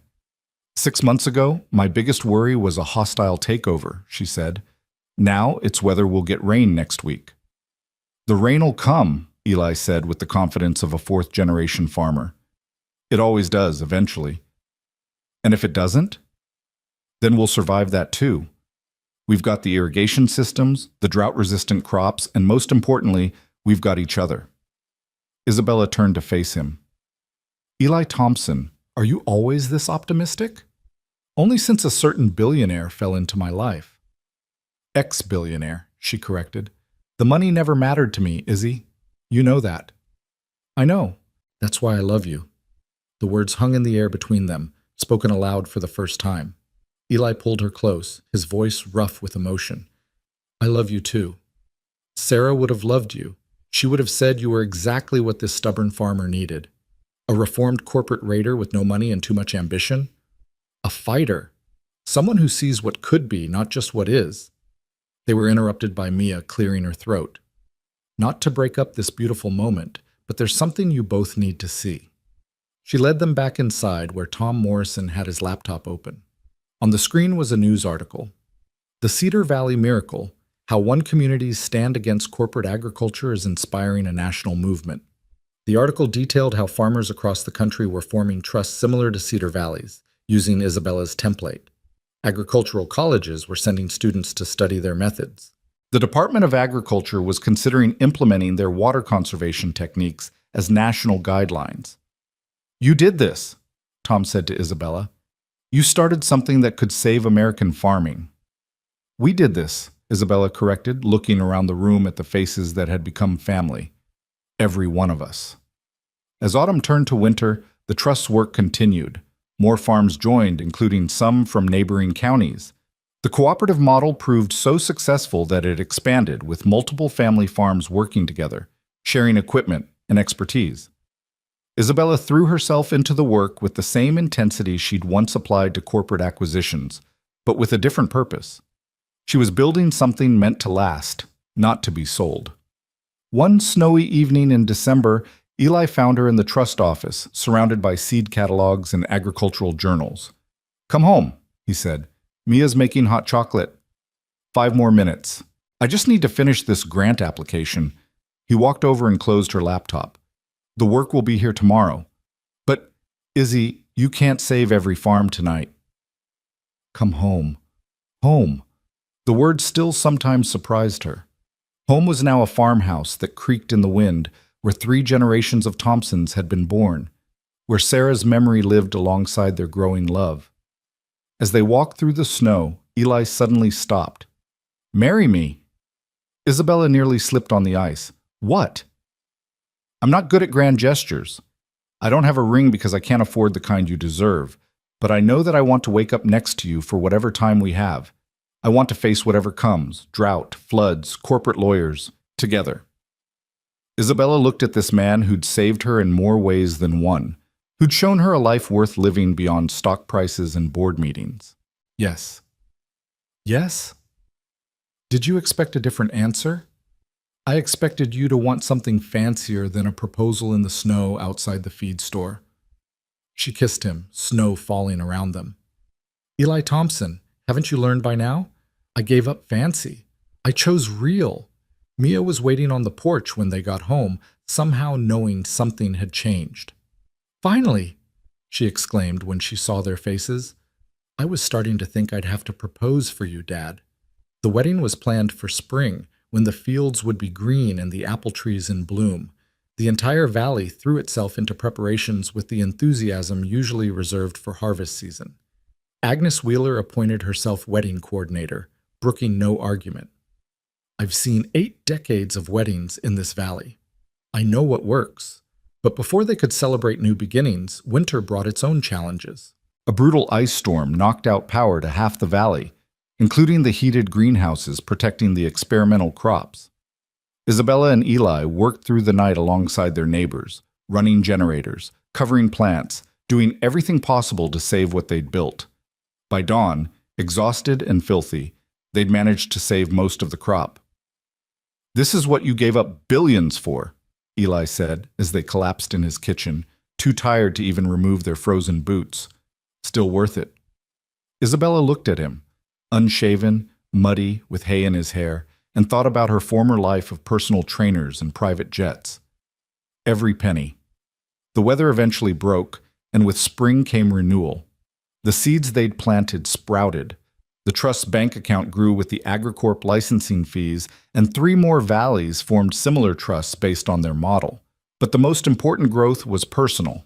Isabella, who'd once measured her worth in stock portfolios, now measured it in acres saved, families helped, communities preserved. She'd gained something money couldn't buy: the respect of people who valued character over wealth. One evening, as wedding preparations reached fever pitch, Isabella found a package on the trust office doorstep. Inside was a letter and a small box. The letter was from Marcus Chen. "Miss Hart, your grandfather would be proud. You've done what he never could, found a way to fight back. Consider this a wedding gift from someone who remembers what American agriculture used to be and believes in what it could become again." The box contained her grandmother's wedding ring, the one piece of jewelry she'd kept from her grandfather's farm sale, later lost when AgriCorp had cleared out her office. Chen had somehow retrieved it. She was still crying when Eli found her. "What's wrong?" She showed him the ring, a simple gold band with a small diamond, worth perhaps $1,000. "It's perfect," she said. "It's not exactly the Harry Winston piece you probably imagined. Eli Thompson, if you dare suggest this ring isn't exactly what I want, I'll push you off Devil's Drop myself." He laughed, pulling her close. "Wouldn't recommend it. Some crazy woman might try to rescue me." The week before the wedding, one more surprise arrived. A convoy of expensive cars wound through Cedar Valley, stopping at the Thompson farm. Out stepped Isabella's former colleagues from New York, lawyers, bankers, even some board members from various companies she'd worked with. "What are you doing here?" Isabella asked, stunned. Jennifer Cross, the lawyer who'd once threatened to destroy the trust, stepped forward. "We came to see what you built, to understand why you walked away from everything." They toured the valley, these masters of finance walking through muddy fields, touching experimental crops, talking to farmers who explained soil pH and water retention with the passion they usually reserved for merger deals. That evening, at the community center, something remarkable happened. The visitors, moved by what they'd seen, began writing checks. Not investment seeking returns, but donations. Consider it venture capital for the future, one said. By the end of the evening, they'd raised another $2 million for the trust. But more importantly, several committed to starting similar programs in their own regions. Jennifer Cross pulled Isabella aside. I was wrong about you. You didn't lose your mind when you gave up your fortune. You found your soul. The morning of the wedding dawned with an ominous red sky that had the old-timers shaking their heads. Storm coming? Agnes Wheeler muttered as she supervised the decoration of the community center. Big one by the look of it. Isabella stood in the farmhouse bedroom that had once been Sarah's, wearing a simple white dress she'd bought at the mall 2 towns over. Mia was helping with her hair, having insisted on being maid of honor. Through the window, she could see the apple trees in full bloom, their petals starting to dance in the rising wind. You nervous? Mia asked, pinning another bobby pin into place. Terrified, Isabella admitted. Not about marrying your dad. About everything else. The weather, the trust, whether I'm really cut out for this life. Mia turned her around, hands on her shoulders. Mom told me something before she died. She said the right choice is usually the scary one. If you're terrified, you're probably exactly where you need to be. A knock at the door interrupted them. Tom Morrison entered, his face grave. Isabella, we've got a problem. There's a man downstairs says he's your father. Isabella's blood ran cold. She hadn't spoken to William Hart in 5 years, not since he'd disowned her for refusing to marry the senator's son he'd picked out. What does he want? To walk you down the aisle, he says. But Eli's about ready to throw him out. Isabella rushed downstairs to find her father standing in the living room, impeccable in his tailored suit, looking utterly out of place among the simple wedding preparations. Eli stood opposite him, jaw clenched, while half the wedding party watched from the doorway. Hello, Isabella, William Hart said, his voice carrying the same cold authority she remembered. I heard about your situation. My wedding, you mean? Your descent into madness, giving away billions to play farmer, marrying someone who probably doesn't even have a college degree? Get out, Eli said quietly, dangerously. William ignored him, focusing on his daughter. I'm here to offer you a way back. The Hart family fortune is substantial. You could leave all this behind, return to New York, reclaim your position in society. In exchange for what? Isabella asked, though she already knew. Leaving this foolishness behind, annulling this trust nonsense, marrying someone appropriate. The room was dead silent. Everyone waited for Isabella's response. She walked to her father, close enough that she could smell his expensive cologne, see the disappointment etched in every line of his face. You know what I remember most about Grandpa? She said softly. The day the bank took his farm, you wouldn't even go with him to clear out the house. You were ashamed of him, of where you came from. You spent your whole life running from those fields, and you expected me to run too. I expected you to have sense. I have something better than sense. I have purpose. She stepped back, taking Eli's hand. This is my family now. These people who show up for each other, who build instead of acquire, who measure wealth in relationships, not portfolios. You can stay for the wedding or leave. But if you stay, you sit quietly and respect the choice I've made. William Hart looked around the room at the farmers in their best clothes, at his daughter in her simple dress, at the man holding her hand protectively. You're making a mistake you'll regret. The only thing I regret is that it took me so long to find my way here. He left without another word, his departure lifting a weight from the room. Agnes Wheeler was the first to speak. Well, that was better than cable TV. Now, we've got a wedding to finish preparing, and that storm's not waiting for anyone. The ceremony was moved inside as the wind picked up, rattling the windows of the community center. But nobody seemed to mind the cramped quarters. If anything, it made the gathering feel more intimate, more real. Eli stood at the makeshift altar, Jack Carter serving as his best man in an unexpected gesture of friendship. When the music started, Tom Morrison on his guitar playing a simple melody. Isabella walked down the aisle alone, choosing to give herself away. Reverend Mitchell, who'd married most of the valley over his 40 years of service, kept the ceremony short as thunder began to rumble overhead. These two have already made their vows through actions, he said. They've chosen each other not in ease but in hardship, not in wealth but in purpose. The words we say today are just confirmation of what their hearts already know. When Eli kissed his bride, lightning flashed outside, as if nature itself was celebrating. Then the lights went out. In the darkness, someone laughed. Agnes Wheeler, of course. 40 years ago, same thing happened at my wedding. We called it good luck. Candles were lit, lanterns brought out. The storm raged outside, but inside the celebration continued. Someone had brought a battery-powered speaker, and couples danced by candlelight. The formal reception transformed into something more primal, more honest. Isabella and Eli swayed together in the center of the room, her wedding dress now splattered with mud from helping secure the outdoor decorations before they blew away. "This isn't exactly the wedding you probably dreamed about as a little girl," he said. "No," she agreed. "It's better. It's real." The storm intensified and word came that the bridge over Cedar Creek was flooding. Half the guests wouldn't be able to get home, so they didn't try. The wedding reception became a slumber party, guests sleeping on community center floors, sharing stories through the night. Around 3 in the morning, Isabella found herself sitting with Agnes Wheeler, both unable to sleep. The old woman was looking at a faded photograph in her wallet. "My Harold," she explained, "died 15 years ago next month. You must miss him. Every day." "But you know what I learned? Love doesn't end with death. It transforms. I see Harold in every good harvest, every neighbor helping neighbor, every young couple brave enough to take a chance." She patted Isabella's hand. "You and Eli, you remind me of us. Different backgrounds, same hearts." "Were people opposed to your marriage too?" Agnes laughed. "My father threatened to disown me. Harold was a city lawyer. I was a farm girl. Nobody thought it would work. But it did. 62 years. He learned to farm, I learned to read legal briefs. We built something neither of us could have managed alone." She looked at Isabella shrewdly. "That's what you're doing with the trust. Building something bigger than any one person could manage."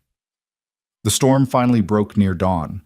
The wedding guests emerged to find devastation, trees down, the creek overflowing its banks, several barns damaged. Without discussion or organization, everyone simply started working. Wedding guests in formal clothes mucked out flooded basements, cleared fallen trees, repaired what could be fixed. Isabella and Eli, still in their wedding clothes, worked alongside everyone else. When a news crew arrived to cover the storm damage, they found the unexpected story of a community coming together, led by a bride and groom who turned their wedding into a relief effort. "Why aren't you on your honeymoon?" the reporter asked Isabella. "This is our honeymoon," she replied, gesturing to the neighbors working together. "This is what love looks like in Cedar Valley." The story went viral. Within days, donations poured in for storm relief. But more importantly, the image of Isabella in her muddy wedding dress, helping clear storm debris, became a symbol of something larger, a rejection of superficial perfection in favor of authentic community. 3 weeks after the wedding, when the storm damage had been mostly repaired, another challenge emerged. A developer named Marcus Stone arrived in Cedar Valley with a proposal that divided the community. He wanted to build a sustainable living community on the eastern edge of the valley, bringing in wealthy retirees who would support local farmers by buying directly from them. "It's a Trojan horse," Jack Carter argued at the town meeting. "First it's retirees, then it's golf courses and shopping centers." "Or it's salvation," countered Beth Henderson, whose farm was still struggling despite the trust's help. "Those retirees would provide a steady market for our produce." Isabella found herself caught in the middle. As trust director, her opinion carried weight, but the community was split. Eli, typically practical, saw both sides. "We need the income," he told Isabella that night as they lay in bed in the farmhouse that was now officially their home. "But Jack's not wrong about the risks." "What would Sarah have said?" Isabella asked. It had become her way of honoring Eli's late wife, acknowledging that Sarah's wisdom still guided them. Eli was quiet for a moment. She would have said that fear of change is just another kind of drought. It kills things slowly but surely. The next day, Isabella met with Marcus Stone privately. He was younger than she'd expected, early 40s, with calluses that suggested he wasn't just another paper pusher. I grew up on a farm in Iowa, he told her.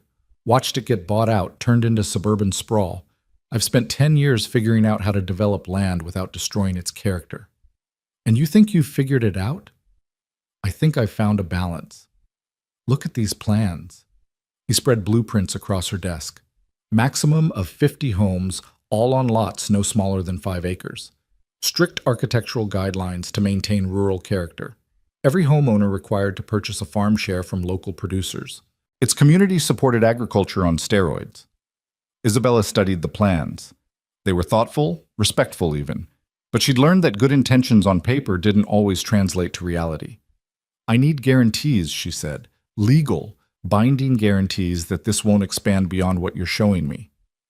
Then let's write them together. Make the trust a partner, give you veto power over any changes. It took 6 weeks of negotiations, town halls that sometimes erupted into shouting matches, and countless revisions. But eventually, they reached an agreement that most could live with. The development would happen, but with unprecedented restrictions and community oversight. The day they broke ground, protesters stood at the entrance. Not many, but enough to make their point. Jack Carter held a sign reading, "Not for sale." Isabella walked over to him. "Jack, I respect your position, but I need you to respect that this decision was made democratically." "Democracy doesn't make it right," he said bitterly. "No, but it makes it legitimate. And if we're wrong, the restrictions we've put in place mean the damage will be limited." Jack looked at her for a long moment. "I hope you're right, Isabella." "I really do." Construction began in the fall, and with it came unexpected benefits. Local contractors had worked through the winter. The planned community center would be shared with Cedar Valley, providing a new venue for gatherings. And the first buyers were exactly what Marcus had promised: retired teachers, doctors, small business owners looking for a simpler life, not wealthy elites seeking a country playground. One of the first couples to buy were the Johnsons, retired professors from Chicago. They immediately signed up for CSA shares from 3 different farms and volunteered to tutor local kids struggling with college prep. "See," Eli told Isabella as they watched the Johnsons help with the Thompson Farms harvest. "Sometimes change is just change, not catastrophe." But their personal challenges were just beginning. In November, Isabella discovered she was pregnant. She stared at the test strip in the bathroom of the farmhouse, her hands shaking. She and Eli had discussed children, but in vague, future terms. The reality was overwhelming. She found Eli in the barn repairing a stall door. "We need to talk." The look on her face made him set down his hammer immediately. "What's wrong?" "Nothing's wrong. Everything's just changing, again." She handed him the pregnancy test. Eli stared at it for a long moment, then pulled her into his arms. "A baby," he said, wonder in his voice. "Our baby." "I'm 37, Eli. That's considered advanced maternal age. There are risks. There are always risks. The drought could come back, the trust could fail, the world could end tomorrow. But we keep planting seeds anyway." Mia's reaction was pure joy. "I'm going to be a big sister." Finally. "Do you know how long I've wanted siblings?" The pregnancy news spread through Cedar Valley at the speed only small-town gossip can achieve. Within days, Isabella was being plied with advice. Hand-me-down baby clothes and enough casseroles to feed an army. Agnes Wheeler appointed herself unofficial grandmother. "This baby will belong to all of us," she declared. "First child born to the trust director?" That makes it Cedar Valley royalty. But the pregnancy was difficult. Morning sickness lasted all day, and Isabella struggled to keep up with the trust's demanding schedule. She was reviewing grant applications when the cramping started, sharp and sudden. Eli rushed her to the hospital 2 towns over, both terrified they were losing the baby. The doctor, a young woman named Sarah, the name felt like a sign, was reassuring. "The baby's fine. But you need to slow down, Mrs. Thompson. Your body is telling you to rest." "I can't rest. The trust needs you healthy," Eli interrupted. "We'll figure it out." They did figure it out, with the community stepping up in ways that would have seemed impossible in Isabella's corporate life. Tom Morrison took over the daily operations. Beth Henderson handled the books. Even Jack Carter grudgingly helped with grant writing. "This is what you built," Eli told her as she watched from the porch. under strict orders to rest. A community that functions without any one person being irreplaceable. Including me. Especially you. You taught us to fish, Izzy. Now let us do the fishing while you grow our baby. Winter was mild that year, a blessing after the previous year's storms. The experimental crops exceeded all projections. The trust model was being replicated in 12 states. Agricultural universities were sending students to study their methods. But success brought new challenges. A documentary filmmaker named Rebecca Chen, Marcus Chen's daughter as it turned out, arrived wanting to tell their story. "I want to show America that there's another way," she said, her passion evident. "Your story could inspire thousands of communities." Isabella was hesitant. "We're not looking for fame." "You're not looking for it, but it found you anyway. The question is whether you'll use it purposefully or let others define your narrative." Rebecca was persuasive, and after much discussion, the community agreed. She embedded herself in Cedar Valley for 3 months, cameras capturing everything from dawn harvest to late-night trust meetings. She was there when disaster struck again. A late freeze in March threatened to destroy the entire apple crop, which many farms depended on for crucial spring income. The community rallied, using every technique from smudge pots to giant fans to protect the blooms. Isabella, now 7 months pregnant, could only watch and coordinate from the house. The helplessness was agony. "I should be out there," she told Eli. "You are out there," he replied, pointing to the organized chaos outside. "Every person fighting for those trees is doing it because of what you helped build." They saved most of the crop, though the effort exhausted everyone. Rebecca's cameras captured it all. The desperation, the cooperation, the celebration when the sun finally rose on protected blooms. "This is the real story," Rebecca told Isabella. "Not the billionaire who gave it all away, but the community that made that sacrifice worthwhile." The baby came early, during a spring thunderstorm that reminded everyone of the wedding. Isabella's labor was long and difficult, with complications that required an emergency C-section. For terrifying hours, both mother and baby's lives hung in the balance. Eli paced the hospital waiting room, Mia holding his hand while half of Cedar Valley filled the halls. Agnes Wheeler led a prayer circle. Jack Carter, gruff Jack who'd opposed everything, brought coffee for everyone and refused to leave. When Dr. Sarah finally emerged with a smile, the entire hospital erupted in celebration. "It's a boy," she announced. "Both mother and baby are stable." They named him William Harrison Thompson. William for Isabella's grandfather, not her father, Harrison for Eli's family line, and Thompson to root him firmly in the land that had brought his parents together. Isabella held her son for the first time as dawn broke over Cedar Valley, visible through the hospital window. He was tiny but fierce, gripping her finger with surprising strength. "He's got your determination," Eli said, touching his son's dark hair. "And your stubbornness," she replied. "That'll serve him well. He's going to grow up in a world we're still building." Mia leaned over her new brother, tears streaming down her face. "Mom would have loved him," she whispered. "She would have," Eli agreed, "and she would have loved what we've become." The documentary premiered that fall at the Cedar Valley Harvest Festival. Rebecca had crafted something beautiful, not a fairy tale, but an honest portrayal of struggle, sacrifice, and community. There wasn't a dry eye when the credits rolled. Afterwards, as the festival continued around them, Isabella stood with baby Will in her arms, watching her neighbors dance, laugh, and celebrate another successful harvest. The drought-resistant crops had yielded beyond expectations. The trust had enough funds to operate for the next 5 years. The sustainable living community had integrated successfully, with retirees and farmers forming unexpected friendships. "Any regrets?" Eli asked, wrapping his arms around her and their son. Isabella thought about her former life. The penthouse, the private jets, the power lunches where million-dollar deals were made between courses. Then she looked at her baby's face, at her husband's calloused hands, at Mia teaching the Johnson grandchildren to square dance, at Agnes Wheeler holding court from her wheelchair, at even Jack Carter, laughing at something Tom Morrison had said. "Only one," she said. Eli raised an eyebrow. "I wish I'd fallen off that cliff sooner." They laughed together as lightning bugs began their evening dance over fields that had nearly died but were now thriving. The band struck up another song, and someone called for the Thompsons to join the dancing. "Can't dance with a baby," Isabella protested. "Sure you can," Agnes Wheeler called out. "Been doing it for 80 years.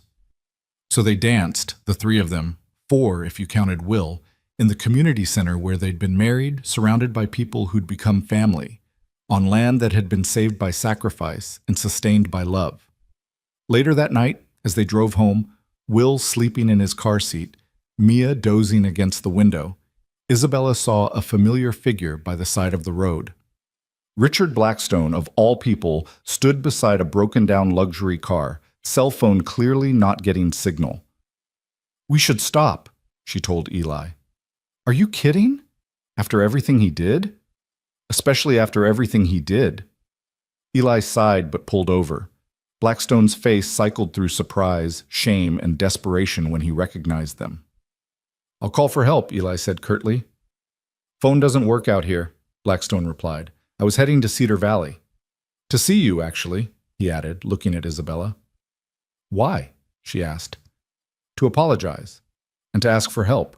I lost everything after the insider trading investigation. My wife left, took the kids. I'm broke, disgraced.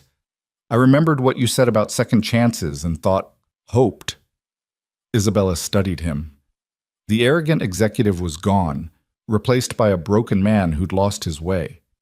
She thought about mercy, about communities that took in even their difficult members, about the transformation she'd witnessed. "There's a farm on the eastern edge that needs a manager," she said slowly. "The owner's getting too old to run it alone. It doesn't pay much, and you'd have to learn everything from scratch." "I'll take it," Blackstone said immediately. "I'll take anything. It's not my decision alone. The community would have to approve it. Then I'll earn their approval." As they drove him to town, Isabella caught Eli's eye in the rearview mirror. He shook his head slightly, but smiled. This was who she was, someone who believed in redemption, in second chances, in the possibility of change. "You're going to try to save him, aren't you?" Eli said later, after they'd left Blackstone at the small motel. "The valley saved me," Isabella replied. "Maybe it can save him too. He's not a stray dog, is he? He tried to destroy everything we built. And now he's got nothing. Isn't that when we're supposed to show mercy?" Eli pulled her close. "Your compassion is going to be the death of me, or the making of you." The next morning brought news that would change everything again. The state legislature had passed a bill based on Cedar Valley's model, providing funding for agricultural trusts statewide. Isabella was invited to testify before Congress about taking the program national. She stood in the kitchen, baby Will on her hip, reading the official invitation. "They want me to go to Washington." "Then go," Mia said, not looking up from her college applications. She'd been accepted early admission to State University's veterinary program, the scholarship from the trust making it possible. "It's not that simple. The baby, the trust, the farm, will all be here when you get back," Eli said. "Izzy, this is a chance to save thousands of farms, not just ours."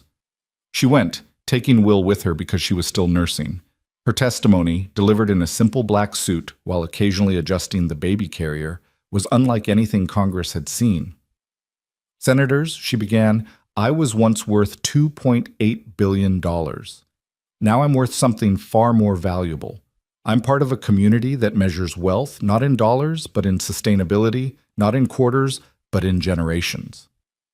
She spoke for 20 minutes about drought and determination, about pride and practicality, about the false choice between preservation and progress. When Will fussed, she nursed him right there in the chamber, continuing her testimony while several senators looked scandalized and others tried not to smile. The image, a former billionaire nursing her baby while testifying to Congress about saving American agriculture, became iconic. The bill passed 3 months later. The weeks following the congressional testimony brought a whirlwind of attention that neither Isabella nor Cedar Valley was prepared for. News crews became a constant presence, and the small motel 2 towns over couldn't accommodate all the agricultural delegates, foreign observers, and government officials who suddenly needed to see the Cedar Valley miracle for themselves.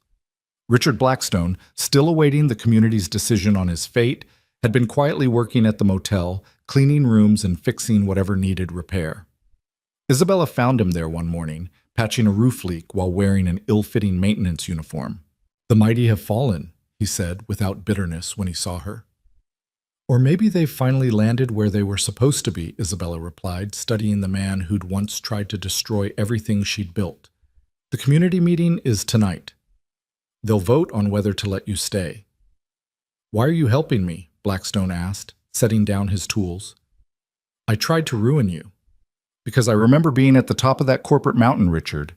I remember the isolation, the paranoia, the constant fear that showing any weakness would destroy you. You weren't evil. You were trapped in a system that rewards cruelty and calls it strength." That evening, the community center was packed beyond capacity. Blackstone stood before his former victims, no longer the sharp-suited executive, but a humbled man in borrowed clothes. Agnes Wheeler, as the eldest, spoke first.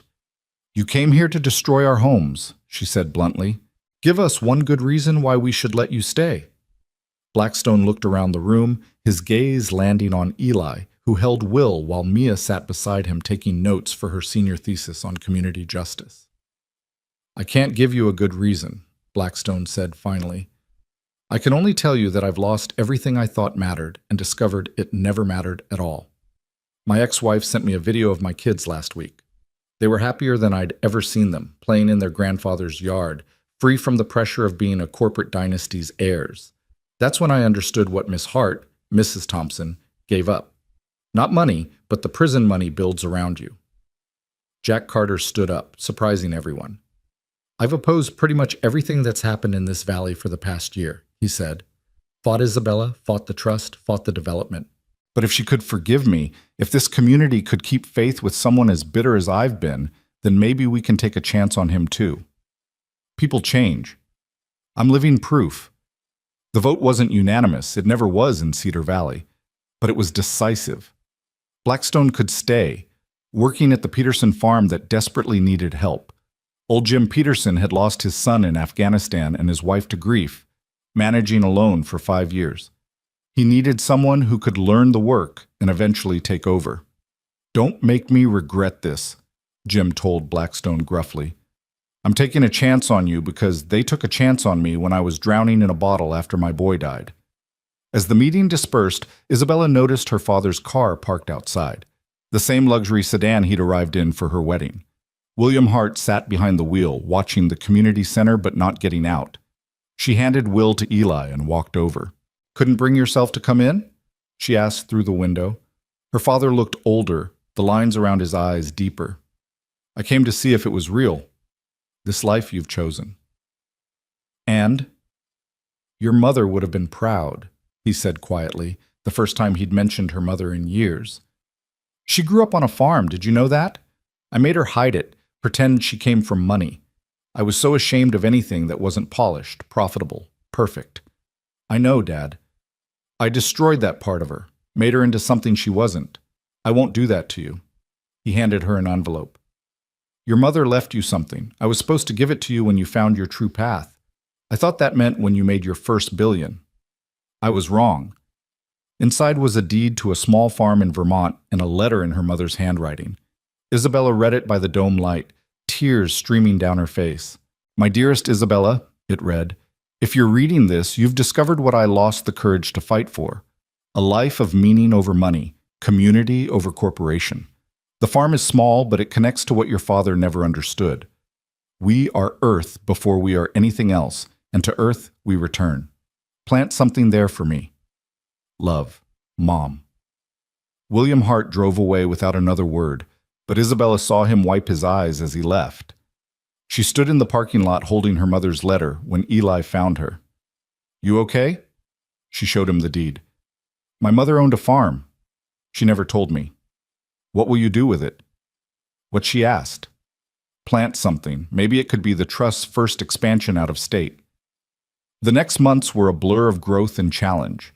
The congressional bill's passage meant sudden influxes of funding, most of which had to be carefully managed to avoid the corruption that often came with government money.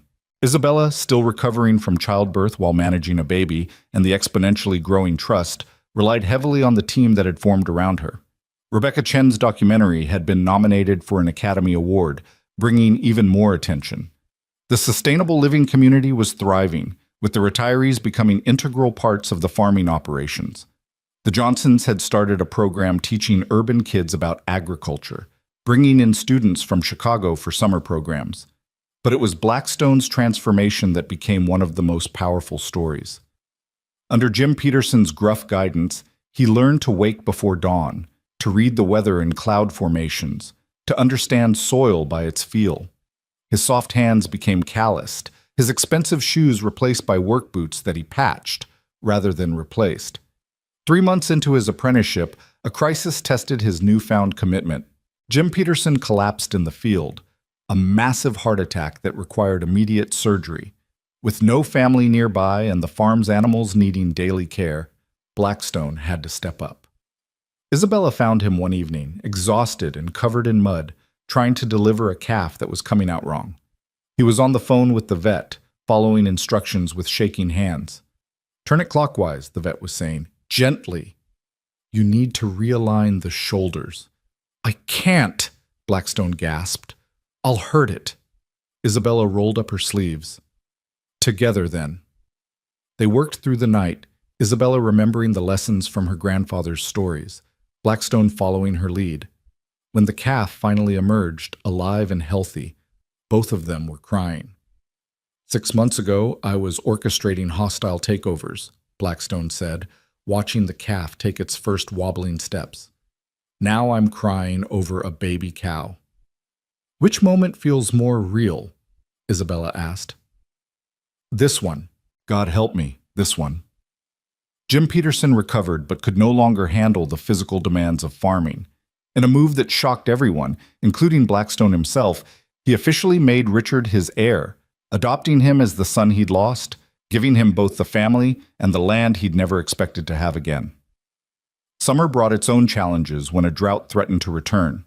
The new irrigation systems held, but water rights became contentious as upstream commercial farms began diverting more than their share. It would take legal action to stop them, but the trust funds were committed to expansion.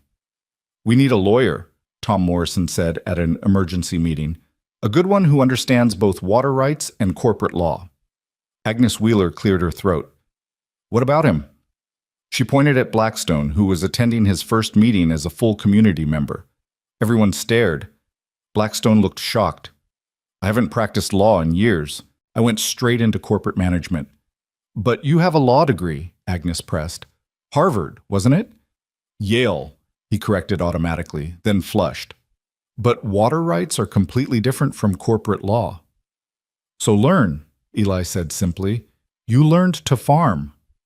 Blackstone spent the next weeks buried in law books, with Agnes Wheeler as his unlikely assistant, her late husband's legal background proving invaluable.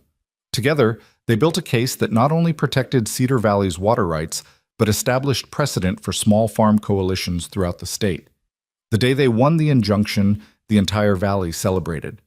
But it was the photograph of Blackstone and Agnes Wheeler, the former corporate raider and the 94-year-old farm widow, high-fiving outside the courthouse that went viral, becoming another symbol of Cedar Valley's transformation. Mia graduated as valedictorian that spring, her speech focusing on the intersection of tradition and innovation, using her family's story as the example. "My mother taught me that strength comes from roots," she said, looking at Eli and Isabella in the front row. "My father showed me that those roots can support new growth. And my stepmother proved that sometimes the best fertilizer for growth is everything you're willing to leave behind." She left for college in the fall, the first Thompson to do so, carrying with her not shame about her farming background, but pride in it. Her departure left a hole in the farmhouse that even baby Will's growing presence couldn't fill. "It's too quiet," Eli said one evening, standing in Mia's empty room. "She'll be back," Isabella assured him. "This land is in her blood now." "Like it's in yours?" Isabella thought about that. 5 years ago, she'd never have imagined dirt under her fingernails would feel normal, that the smell of hay would mean home, that watching clouds for rain signs would become second nature. "More than in my blood, in my bones." That fall, an unexpected visitor arrived. Marcus Chen himself, now in his 80s, came to see what his intervention had helped create. He walked the fields with Isabella, leaning heavily on a cane but sharp-eyed as ever. "I knew your grandfather," he said suddenly, stopping by the oak trees Eli's ancestors had planted. "We served on a committee together about sustainable farming back when everyone thought we were crazy for worrying about industrial agriculture. He never mentioned you. We lost touch after he lost the farm. I think he was ashamed. I tried to help, but he was too proud to accept it." Chen touched one of the old trees. "Pride and farming don't mix well. The land doesn't care about your ego." "Is that why you helped us? To honor his memory?" "Partially. But mostly because you did something I've never seen in 40 years of corporate leadership. You chose meaning over money without being forced to. You jumped before you were pushed." Chen stayed for a week, helping refine the trust's expansion plans. He also brought news that shocked everyone. He was leaving his own fortune to the trust, nearly $1 billion that would fund operations for the next century. "I have no heirs who need it," he explained. "Rebecca makes her own way. My ex-wives are well provided for. This money came from agriculture. It should return to it." The announcement brought another wave of media attention and, with it, unexpected criticism. Environmental groups accused the trust of not going far enough in sustainable practices. Corporate agriculture lobbyists pushed for investigations into their nonprofit status. Some farmers in other states resented Cedar Valley's success, claiming they were getting preferential treatment. Isabella was in the trust office, responding to the 100th critical email of the day when she heard shouting outside. A group of protesters had arrived, carrying signs reading "Corporate Farming in Disguise" and "Greenwashing Agriculture." She walked out to meet them, Will on her hip. He went everywhere with her now, a toddler who was as comfortable in boardrooms as barnyards. The protest leader, a young woman named Diana, stepped forward aggressively. "You're just another rich person playing farmer," Diana accused. "This whole trust is just a tax shelter for wealthy donors like Chen." Before Isabella could respond, Jack Carter appeared, along with Tom Morrison, the Hendersons, and what seemed like half the valley. "You want to know what she is?" Jack said loudly. "I'll tell you. 5 years ago, I was ready to put a gun in my mouth. Lost my farm, my family, everything. This woman, who I fought every step of the way, helped me anyway. Now I've got my land back, my kids visit, and I wake up with purpose instead of despair." One by one, farmers told their stories. Beth Henderson talked about keeping land that had been in her family for generations. Tom Morrison described watching his son return from the city to take over the farm because it was finally profitable. Even Blackstone spoke, his transformation from corporate predator to community member stunning the protesters into silence. Diana, the protest leader, listened to it all, then said quietly, "We've been fighting corporate agriculture so long, we didn't recognize when. Someone was actually on our side."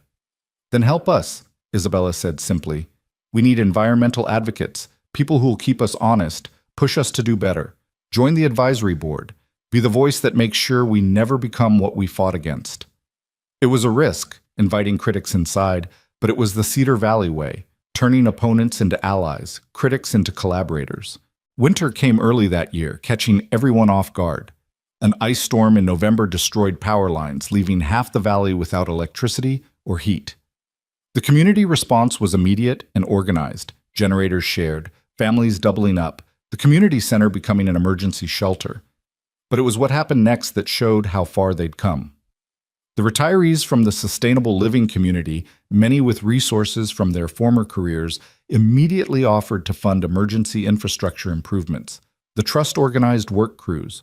Within a week, they'd begun installing buried power lines and backup systems that would prevent future outages. "This is what community looks like," Rebecca Chen said, having returned to film a follow-up documentary. "Not just helping in crisis, but building to prevent the next one." Her cameras captured something else, too. The quiet romance blooming between Mia, home for winter break, and James Morrison, Tom's son, who'd returned to take over the family farm. They'd known each other all their lives, but college had given Mia new eyes to see the boy who'd become a man committed to the land. "Absolutely not," Eli said when he figured it out. "She's too young." "She's the same age you were when you met Mom," Isabella pointed out gently. "That's different.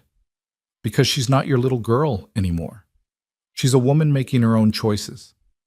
Eli struggled with it, but when he saw how James looked at Mia, with the same devotion he'd shown Sarah, the same protective love, he began to soften. Spring arrived with news that would change everything once again. The trust model had been so successful that the United Nations wanted to adapt it for developing nations facing agricultural crisis. They wanted Isabella to lead an international initiative. She sat at the kitchen table, reading the offer while Will played with blocks at her feet. Eli was in the field, visible through the window, checking the young corn that pushed through the soil. Everything she'd built, everything she'd become, was rooted here. But the chance to save farms globally, to spread Cedar Valley's model worldwide? "You're going to do it," Agnes Wheeler said. She'd let herself in, as was her habit, and stood reading over Isabella's shoulder. "It's what you're meant to do." "I can't leave." "Will's too young. The trust needs to spread its wings, and so do you. Take the baby, take Eli when he can come, but take the job. You didn't save this valley to stop here." That evening, Isabella and Eli walked their land, Will toddling between them, his chubby hands gripping theirs for balance. They stopped at the oak trees, their spot, where so many decisions had been made. "It would mean traveling," Isabella said. "Being away sometimes. Building something even bigger than what we have here." "Sarah used to say that love isn't about keeping someone in one place," Eli replied. "It's about being their safe place to return to." "Cedar Valley will always be your home, Izzy, but your work isn't done."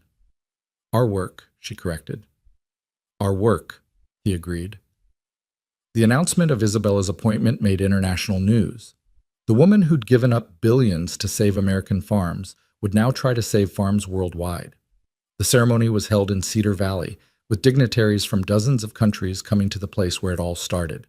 William Hart attended, sitting in the back, still uncomfortable but present. He'd started visiting the Vermont farm, Isabella learned, planning to restore it in honor of his wife's memory. Marcus Chen, despite his age, gave a speech that brought the audience to tears. "We live in an age where success is measured in quarters, where growth must be infinite, where land is commodity." Isabella Thompson proved another way is possible. Where success is measured in generations, where growth is sustainable, where land is community. But it was Agnes Wheeler who stole the show. 95 now and still sharp, she was wheeled to the podium by Blackstone, who'd become her unofficial adopted son. "Folks keep calling this a miracle," she said, her voice carrying despite her age. "It's not. It's work. Hard, daily, unsexy work. It's choosing community over comfort, future over present, we over me. Anyone can do it. The miracle is that someone finally did." The ceremony ended with a barn dance, international dignitaries learning square dancing from local farmers, languages mixing, laughter universal. Isabella danced with Eli, with Will between them, the boys shrieking with joy at the music and movement. Rebecca Chen filmed it all, the final scenes of her sequel documentary. But she captured something more intimate too, a quiet moment when the party had moved outside for fireworks. Isabella stood alone for a moment, looking out over the fields that had been dying when she'd arrived and now thrived. Blackstone approached, 2 glasses of Agnes's homemade wine in hand.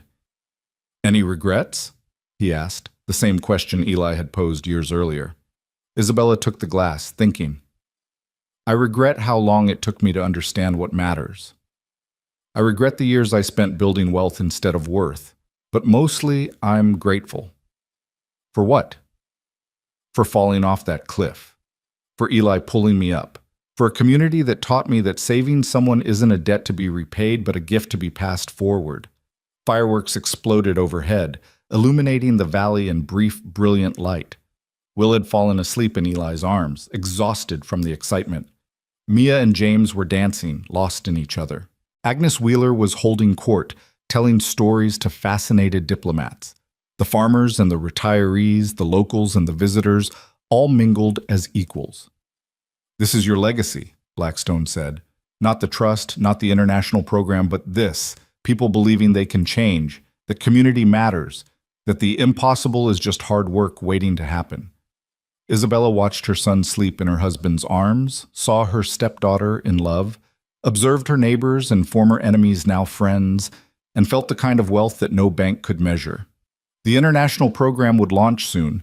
She'd travel to Kenya, India, Brazil, teaching what Cedar Valley had taught her.